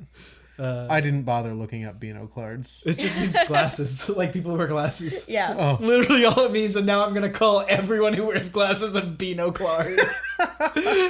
Maybe it's binoclard. I don't know. I didn't look up the pronunciation. Well, they say binoclard. Okay, yeah, binoclard. That makes... Oh, yeah, they spoke it. With the, of course. But yeah, a lot of these. Whirling in rags. Like, that's so evocative. Yes. All these things. So that's what I like to call a primal metaphor in my own little head. I don't know if that's a real thing. I'm sure there's a term for it. But I love it. I, like, started keeping little lists of, like, my own versions of writing like that. Like, I have little notes of fake Disco Elysium lines on my phone, just because it's so fun to write like that. Yeah, when I have been reprimanding myself this week, which probably is not healthy, it's just been things that the hanged man would say. But incredible. as though I were the hangman talking to me, I'll just say something like, "You're just like me, Coppo. Yeah, that's so good. Pathetic. A coagulated mass." I love Just something like the that. word, every time limbic system says bloated, I just Oh, go, yeah. bloated and cold and fearful. It's just so good. But yeah, like, here's what I've made up. He knows you don't know. You know you sometimes hide them in your metacarpals. Let's crack them again on this piss-stained, swollen cheek. It'll feel cold and right, sure to bring the answer to his mind.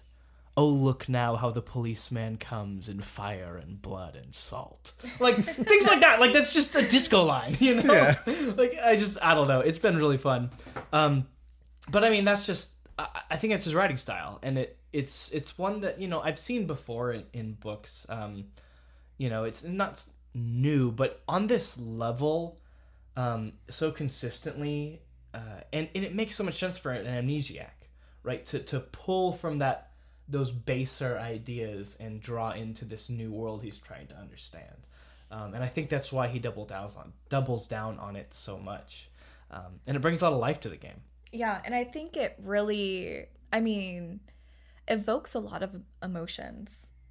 Like, his writing style, the things that you're going through, and, like, when you get to certain points in the game, you're just like, oh my god, please don't do that. Or, okay, I think I got it figured out, and then you don't. It just evokes such extreme emotions through it writing. clarifies it so well. I mean, I haven't felt those kind of intense emotions from a game since I played Spiritfarer. Oh yeah, you Spiritfarer knocked you over. It did, She but had to like stop for like days at a time. I wish I could play more games. Yeah. And I've played 65 games this year. It's just, the writing is so good, it evokes emotions. And I think if the writing wasn't good, this would be a lot more boring of a game. And yeah, it relies on it, I think. Yeah. The characters and the way you're Well, it is a pretty boring game. It's hard to recommend to a lot of people, but easy to recommend to people, as you mentioned, that you might not recommend any game to. So it's pretty unique in that regard. Yeah, if my dad had more time, I'd tell him to play it. I think my dad would get a kick out of it. Well, I think your dad could play it. He just doesn't make time for these things, if that makes sense. Like, he's always got a project or something. Sure. well, and like I even had like a really interesting conversation with your mom, because she was asking like, oh, what is that? What are you playing? And I'm like, this is very, very much like reading a book, but it's a little raw and it's very cursy. And Mama doesn't like language. She does not. But it was interesting. This is one of the first few times that I think that the raw, strong conversations and usage of words is actually important to the dystopian. Like, I mean, it was so jarring for me with the child named Kuno, and I can't even repeat half his lines because they Yeah. are not. Or any of them. Or like literally pick one. I would have you to can't be say it. yeah, like I would have to be bleeped out for the It's entire not allowed thing. on YouTube. Yeah, exactly. But Kuno doesn't care. That's correct. does not care, and there's a certain word that belongs in there. He's amazing. But hearing a child, which I believe he's 12, 10 or 12, super young, he's doing drugs, he's like selling speed, and he is cursing like a madman. Like out of all the characters in the entire game, this child. He swears more than any of them. Yeah, Yes. but it's jarring, and I think it's important that it's jarring because it's showing. Especially because one of the first guys you meet. Yeah. Like, And usually, it didn't have to be, but it's so jarring, and you realize the standpoint that these children are in this war-ridden world that has been forgotten by higher governments. So it's important to have that kind of language and that writing because I think it's just it's because it's real. yeah, I think it just That child punctuates. exists. Yeah. Yes. Like, and it's far more common than I think a lot of people are comfortable with acknowledging. It is. I've known Yeah, it's kids like him. they exist, and Yeah. it's and to see it portrayed, with the right level of humor and sorrow and all the right things that go into being, I think is really, really noble. Well, and I think it was really interesting that we took two completely different paths with him. Oh yeah, because I could not pass that 'Cause empathy check you to save did- my Of course. life. You didn't Did you have- punch him? I didn't punch him. I wanted to, but I didn't. I was like, I'm not gonna punch a kid. I think you can though. No, you can. I Yeah. think you can actually kill his the girl. What? You can shoot her. But you just- lose. I think it's a game over. It's a soft lock. Oh. Or it no, is it's like- just a game over. Yeah, like you can't. But you hated him so much, and I hated him a lot in the beginning. But with my empathy checks, I realized that he's just coming from a line of generations of total losers. Of Yes. people doing drugs, and he tells you, oh, you have to, he's like, you know what, I know how you can gain my trust. Go get the drugs from my dad. He's a spitting mad monster of a man. He's gonna beat the tar out of you, like all of these things, and you're expecting this huge fight. Like I even put like all of like my physique stuff on to make sure I was ready for this fight, and you just come upon his dad just Strung out, intoxicated. Is that the guy that's like laying there in the tube on the other side of the No, shore? he's in his room in the apartments. His dad. Okay. But he's nothing. He's just this strewn out old man recovering from a hangover or coming down from his high, probably both. You even try to wake him up and he just calls you a pig and he just goes back to sleep. I literally like tousled him and thrashed him around in the bed. Nothing. And so I just went and grabbed the drugs off the table and that was it. And it just really made me respect more the Kuno character because of where he was coming from. Like, Yeah. you understand at that point. I don't know what you just said that evoked this, but I'm reminded of a lot of the dialogue options and of course they're not as robust, but a lot of the dialogue in Darkwood, especially once you get towards the end and you come upon the doctor again and the wolf wants you to go kill the doctor, and just figuring out why he's there and what he did to you and deciding what to do with him or deciding to tell the mom that the canisters are empty, like they have to be refilled. Just because they have the seal does not mean that they're actually providing air still.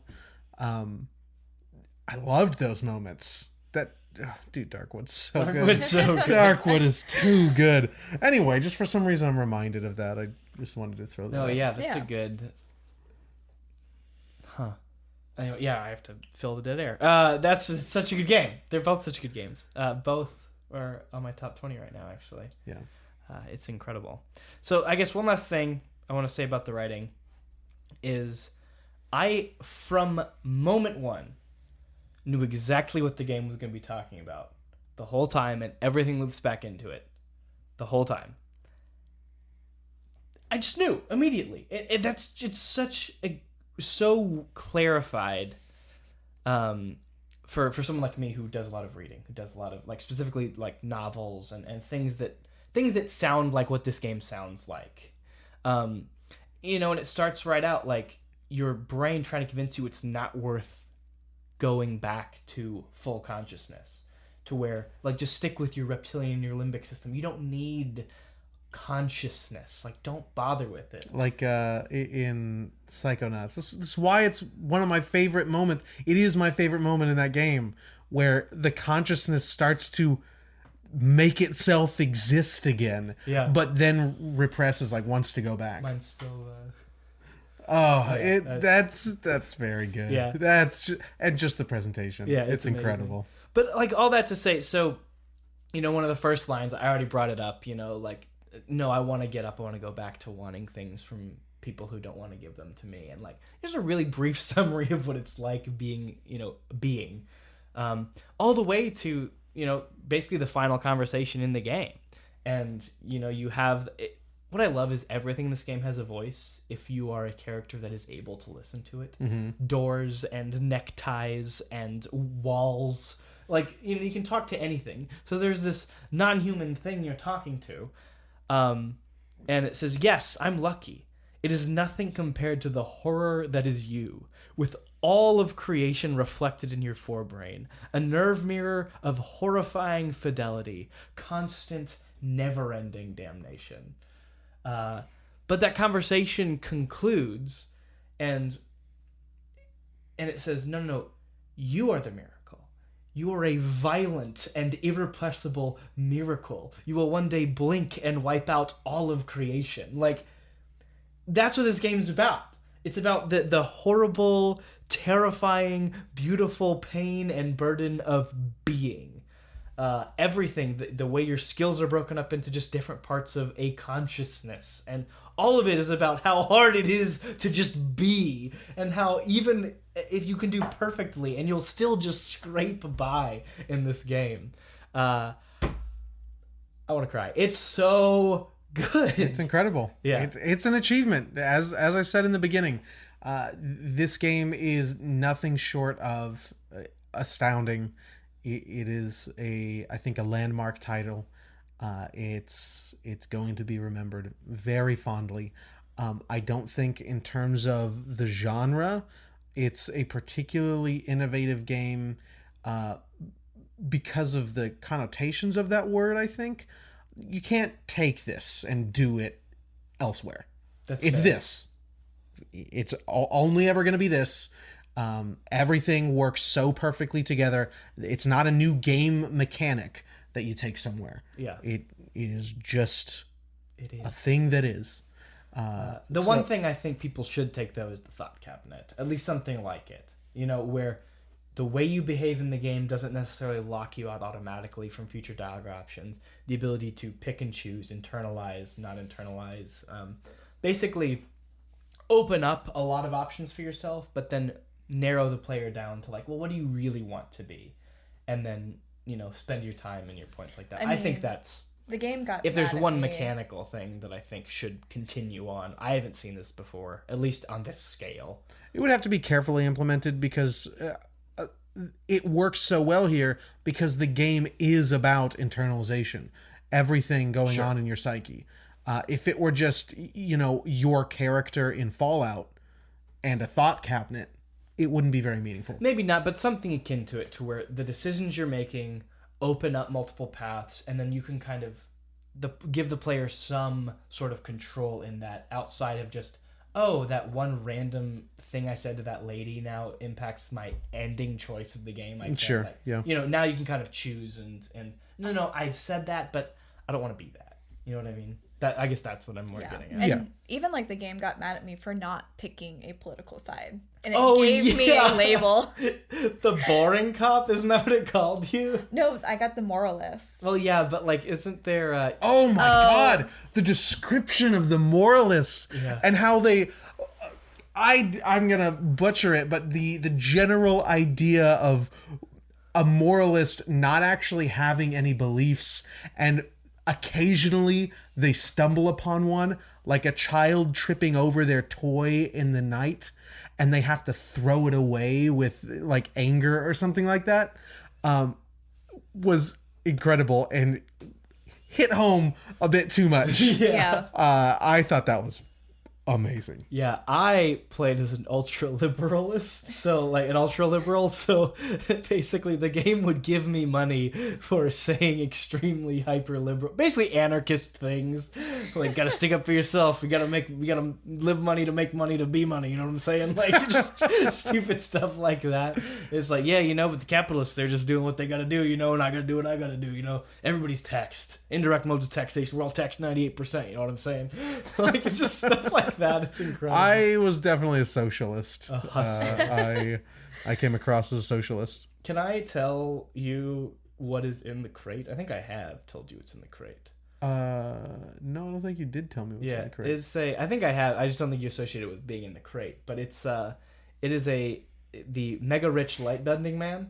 No, I it's don't recall the this at name. all. It's the name of the character, the Mega Rich Light Bending Man, or something like that.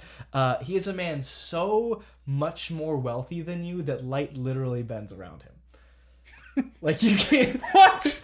Yep. he's in the shipping containers. Like, oh, it's just fun, Like, I inherited a bunch of money, and once you have a certain amount of money, it just kind of makes itself. So yeah, I'm here. I'm traveling around in this crate. It's pretty great. Like, and you physically can't see him because light is bending around him because of how much more rich he is than you. That's absurd. It's incredible. And he's just like super happy and chill. You can ask him for money. I didn't, but you can ask him for money. Like, it's really good. I do love the artistic approach that this game takes as well. And like, in the beginning of the art's game, incredible. In the beginning of the game, it's not really as pertinent, but when you start getting into more serious parts of the game, like the crime scene, like when you finally get to see the whole crime scene, like you actually have like access and like almost like spread out over the game, over the map. Yeah, it's like Charlie Day's crazy map of the mail system. Yeah. And like there's a certain part where like waves and frequencies are being used to hurt you, and the screen is jarring. It's like these multiple colors flashing in your face, and it's beautiful, but also it's really, after like all these really mellow colors in the world and especially stuff, the sound it's making, it's like it's uncomfortable, but it expresses so well through those. And it's just absolutely baffling to me that you have this wonderful writing, and then they'd even just go over the top with the artistic presentation of this game. The character portraits are so evocative. They can mean 10 different things. The expression, like, oh my gosh, I could look at that all day. I wonder how many attempts it took to get that just right, because it is this perfect, like, I need to like pull my face back up into a smile, and then I actually start to feel like I'm about to laugh at how absolutely horrifyingly sad I am. Like, that's that face, and they caught it. Well, and I even think that you can look at just those profiles and understand what they represent. Oh yeah, I think 9 times out of 10. Measurehead, I thought, was incredible. And Measurehead's one of my favorite characters. And all of his lines are in all caps. And he's not yelling. It's just like this. It's the authority. He is authority. Yeah. Just the portrait gives off a lot of sort of whatever fictional culture they're trying to build there for him, and then his physique, and also like his features are you're not able to make them out very well. It's really the tattoos and the size of him that's the important part, which they do for all the characters. Some of them are more expressive than others. Some of them you can't see their face at all. Like Evrart, you can see all of him. You know exactly what his face looks like. Everything and about him. him. And his eyes are like off. Yeah. Like off. Like Mr. Dubois. I like him a lot. Yeah, he's just very. I feel like a real cop now, Harry. Yeah, and he's. I love it. He feels appropriately slimy. Yes. Like, you know what I mean? Like, they nail that talking around things, and like the guy, he's so much more comfortable in his authority over you that he doesn't even feel the need to directly address what is actually going on at that moment. Like, he can talk around it all day.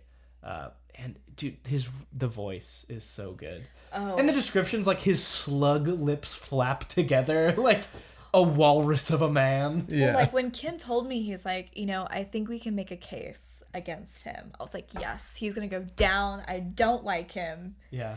Like, of course, that's after the game. Like, there's, he mentions at the end of the game, but it's like, yes, he's gonna go down. I hope he goes to prison. I'm never gonna see it, but just the knowing. There are a few characters in the game that sort of fully represent whatever the main thing for that character is, like Measurehead's authority, and Evrart being the idea of backhanded threats, underhanded threats. Oh, dude, he's just so slimy. Yeah, and he completely personifies that. Harry, I'm feeling very insecure right now, Harry. I just don't think, Harry, that you understand how insecure you, Harry, are making me feel. Like, Harry, don't forget.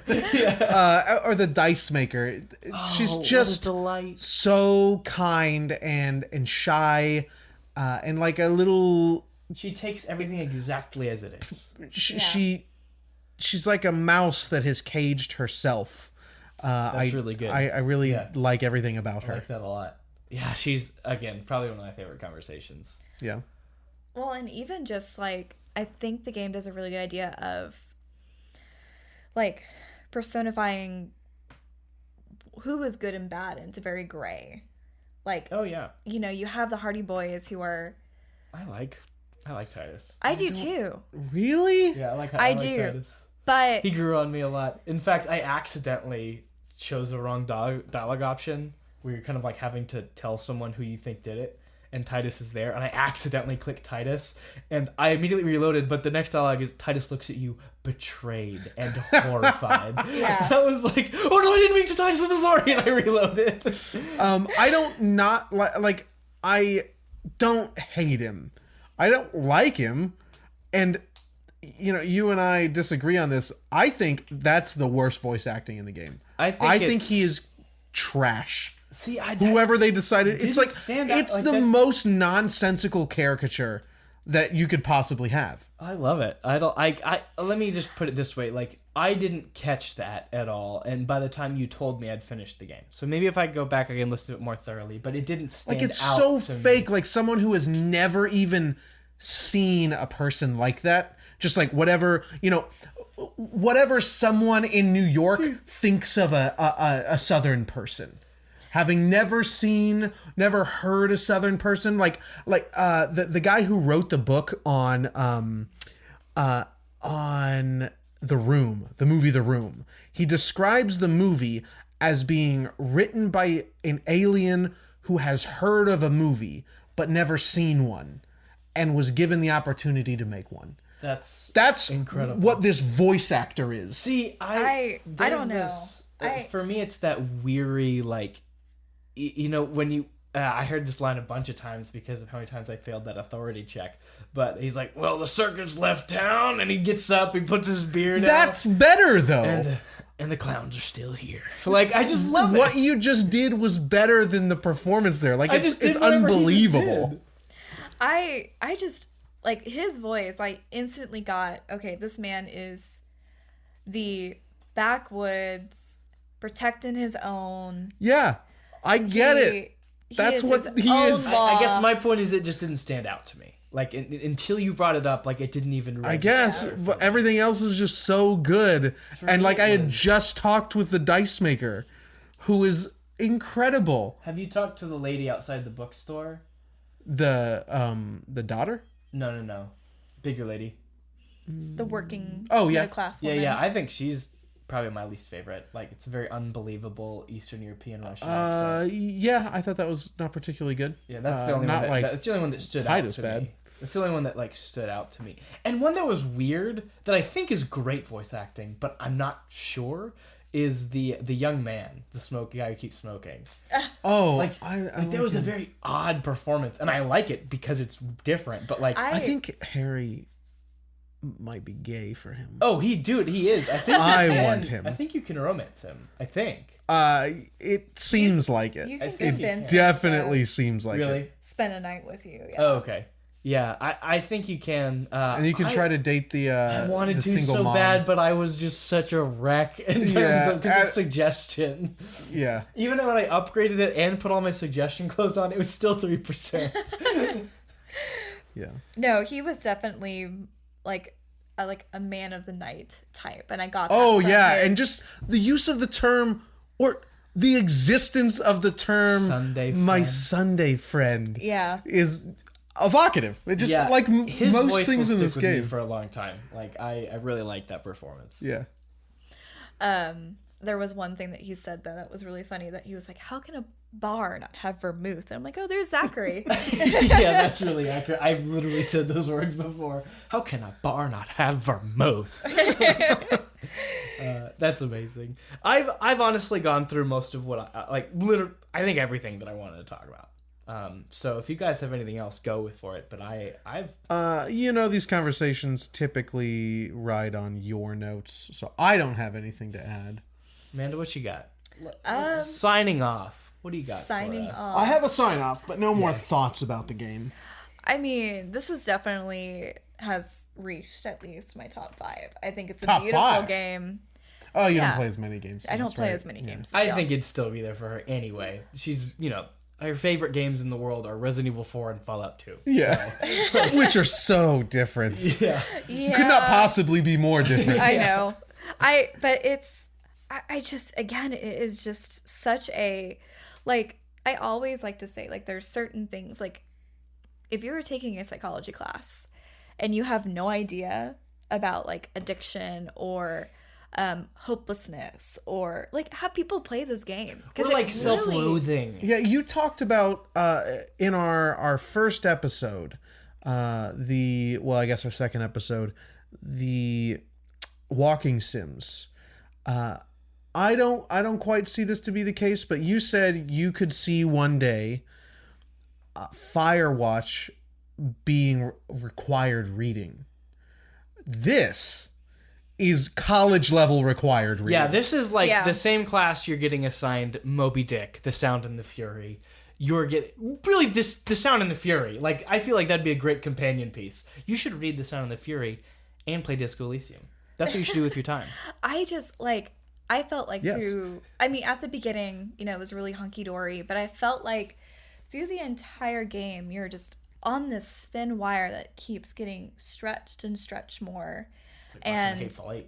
all of your decisions and stuff are just taking that strand, but then there's a break. Yeah. And you know exactly what I'm talking about, that Yeah. break is. And everything seems to spiral out of control, but like whenever you fall and Titus is like, the cop's down, protect him. Like, it did my heart good to know that I made actions that he trusted me. But then also, like, all the self-loathing also washed over. So, like, this one good thing, and it's like, oh, yay, but then... And then the unbearable... Exactly. What is that book? The Unbearable Lightness of Being. just hits you. Another great title. Should I have told Titus that I will side with him? I don't know. I didn't take a side. I just said this is very serious, and you need to take it seriously. I sided with Titus the whole way, and in my playthrough, he died.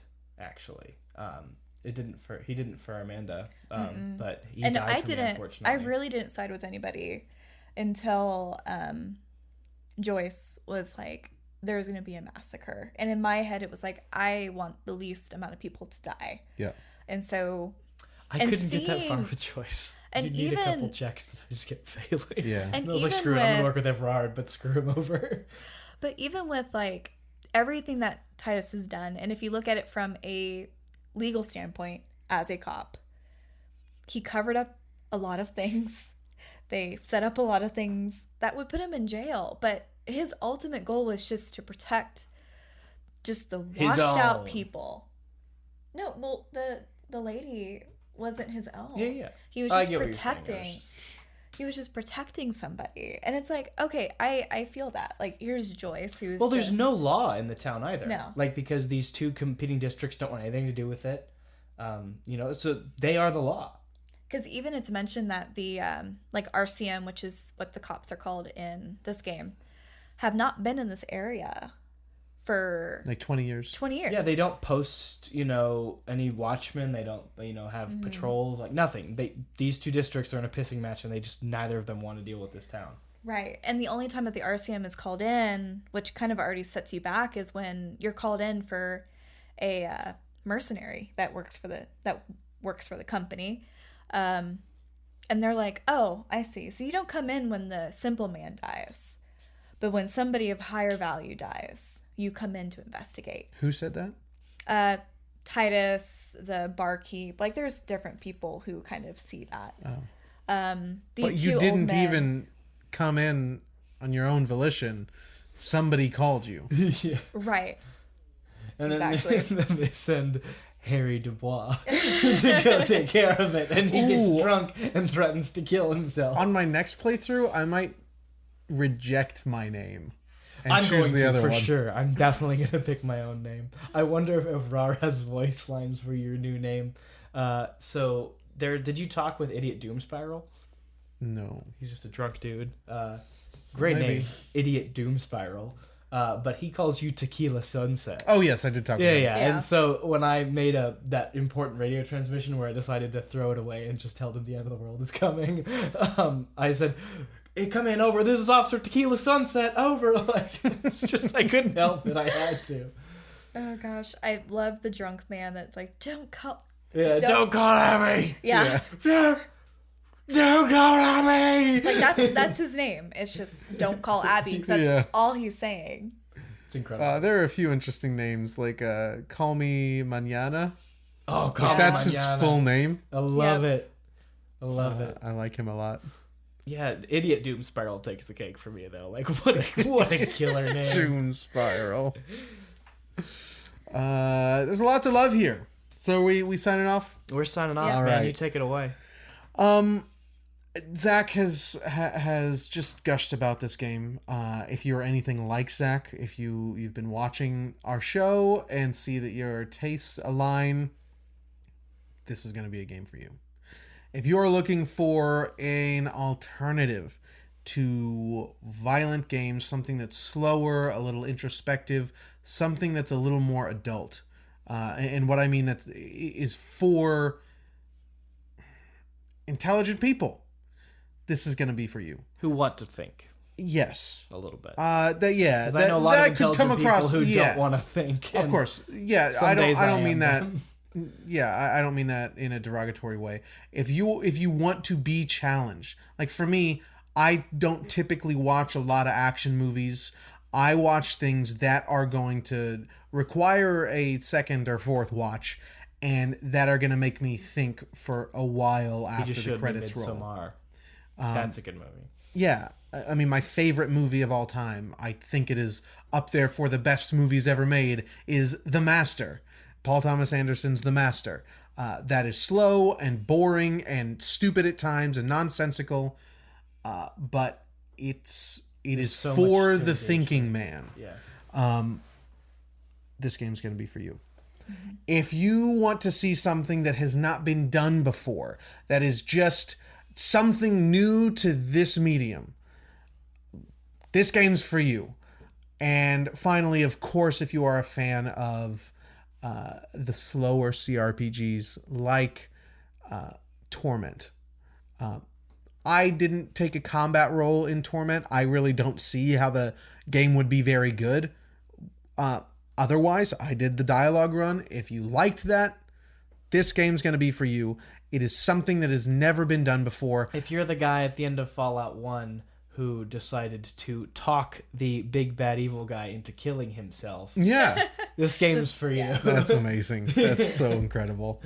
Like, as much as I don't really care to go back to the MCU, I often think about Doctor Strange. I've come to bargain. Yeah, over like he annoys the villain into leaving the universe. That's incredible. It's such a good idea. What a non-blockbuster move. It's good for you. It's awesome. Shame free on you for wasting Mads Mikkelsen too. Yes. Shame. Oh my goodness. There have been a few wastes in the MCU. Jude Law was a huge waste. Chris Eccleston, the Ninth Doctor, played the Dark Elf in Thor. Dark Oh World. yeah. Like, what are you doing with your life? Who else? Huge wastes in the MCU. I can't really think of it. Who else Oh, do we have? Sam Rockwell as Justin Hammer in Iron Man 2. Yeah. Stole the Sam show for like Rockwell. the 10 minutes he's in it, but like that's it? That's all you got? I wonder what he could have been. Uh Who else could he have played well? I'd like to see if they ever did a Howard the Duck. I'd like to hear Sam Rockwell as Oh, Howard God. the Duck. that's a good someone listen. Yeah. That sounds like a great idea. Now we're off topic. We are. That's fine. That's fine. Anyway, this game is for a lot of people, but you already know who you are if this game is not for you. Okay? It is not for everybody, but it's for a lot of people. It is unlike anything else. I really think this is, as I already said, a landmark title. It is going to go down in the annals of history for this medium. I think it's entirely special and unique in that way. So Play it. give it a try. I definitely recommend you give it a try and love it like we did, or come tell us why this game is absolute trash. We'll probably block you. That's not Really. No. But come tell us. people who disagree are my favorite people. That is, I can attest to that. Zach does like to hear those interesting dissenting Just opinions. And don't get my complain. pitchforks. Yeah. Just don't complain that there's too much dialogue. Oh yeah, there's no combat in this game. The combat that is there is through dialogue. Like you have to Keep your morale ask up. someone for a gun. You have to be able to make checks to convince them that you should have the gun, that they should throw it to you, and that you can ready yourself and take the shot. You're not equipping weapons. You're not managing stats to be able to run around and pickpocket someone. It's not that. It is all dialogue. So it is, like I said earlier, like college level required reading. It requires a lot of you. So be ready for that investment going into it. We should have told Jeff that. It's very heady, slow and boring. But good. Very good. Well, thanks for sticking around. I don't have anything else. Nope. Thank you for joining us, Amanda, and Of course. finally giving us the opportunity to play this game. And for waiting on us. Oh yeah. Yeah. And that too. That too. Yeah. I wouldn't have had that patience. That was the hardest I part. know. Zach does not have patience. No, I gotta play it. No. I'm of the mindset like Metroid. What Dread is a perfect example of this. Like, I've been waiting years for a Metroid game. I only found out 2 months ago that it came out.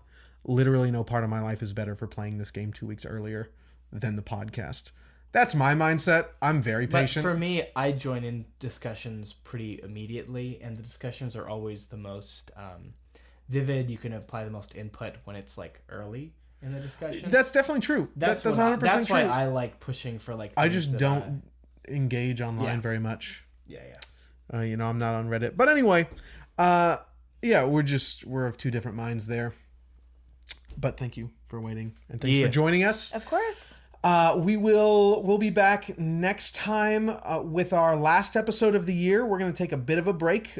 We've got some small bonus stuff planned, some silly filler episodes, but we'll be back with a sort of a catch-up episode before our game of the year next year.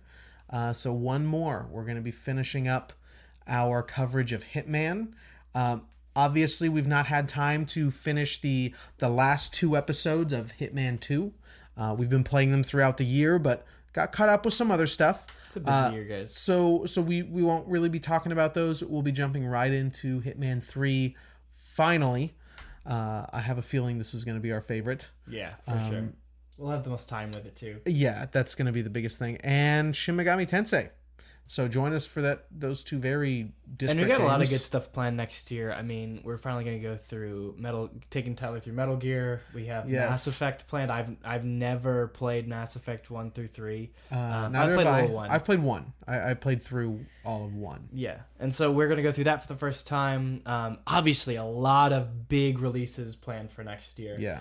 If all the ones, like, it feels like this is the year they're all going to drop, which is going to be unfortunate for the schedule. But we got Elden It Ring, is. Arceus. Oh my god, dude! Like, I don't right get out the excited gate, for Horizon. games very much. Okay, I am you've heard it on this podcast enough. I'm a cynical asshole. Okay, I don't get excited for games easily at all.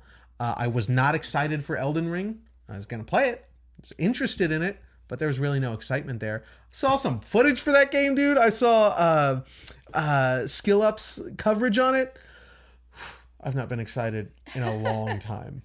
I have anticipated things, but actively excited, it's been a while. I just pre-ordered from Best Buy so I can get that nice steel book. I should do that. You have to pre-order in full though, right? Yeah, it's no GameStop $5. Yeah. I like that $5 Me too. deposit. It lets me like get it all planned out. I can ask him to just pull a list for me. I can see it on my app, like all that stuff. It's just nice. Oh yeah, that's what's coming out. I can, Yeah. I have that pre-ordered. It's convenient. Yeah, even though you didn't pre-order Arceus for me. Oh yeah, I accidentally pre-ordered one. I was like, yeah, just pre-order some Arceus, and I walked out and I was driving home like, damn it, like I forgot about my wife. What are the few games that my wife plays? Oh yeah, Pokemon. Well, I'm not gonna order that for her. Pokemon and Monster Hunter. So it's taken on a Monster Hunter sort of format. Oh, I'm That's excited. gonna be interesting. Yeah. I'm excited for a Because new we format. ate up World. Yeah. We ate Yeah. it up. It's a very good game. The players I was playing with fell off. Growlithe looks cute.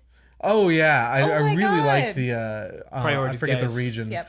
But that version of Growlithe definitely. I was gonna say one more thing. Oh yeah, just about our plans next year. Very excited. As you may know, I like to sort of pair games for interesting discussions. Our first episode after the game of the year is going to be one of my favorite, seemingly very disparate games with Batman Arkham Asylum and One Step from Eden. We will tell you why those games make a great pairing next year. But it's going to be a very good episode. Anyway, we'll see you next time. Our Discord is open. You can get the link in the description. It'll be open for the rest of the year. So just through the Game of the Year episode, really. And like once you're in, you're in. It's not just gonna kick you Oh, of out. course. Yeah. So it'll be open through the Game of the Year episode, and then we're gonna start taking to Patreon a little more often. But you can join us on social as well. I am back on. I've taken a bit of a hiatus from Instagram, but back on Instagram. And come talk to us on Twitter as well. If you have made it this far, we would love a review, a like on YouTube if you're here. And thanks, guys. Just thanks for helping us build this community. We're recording this right after Thanksgiving, and this is one of the greatest things I'm thankful for. It's one of the bigger joys in my life. Agreed. So that's that. We'll see you next time.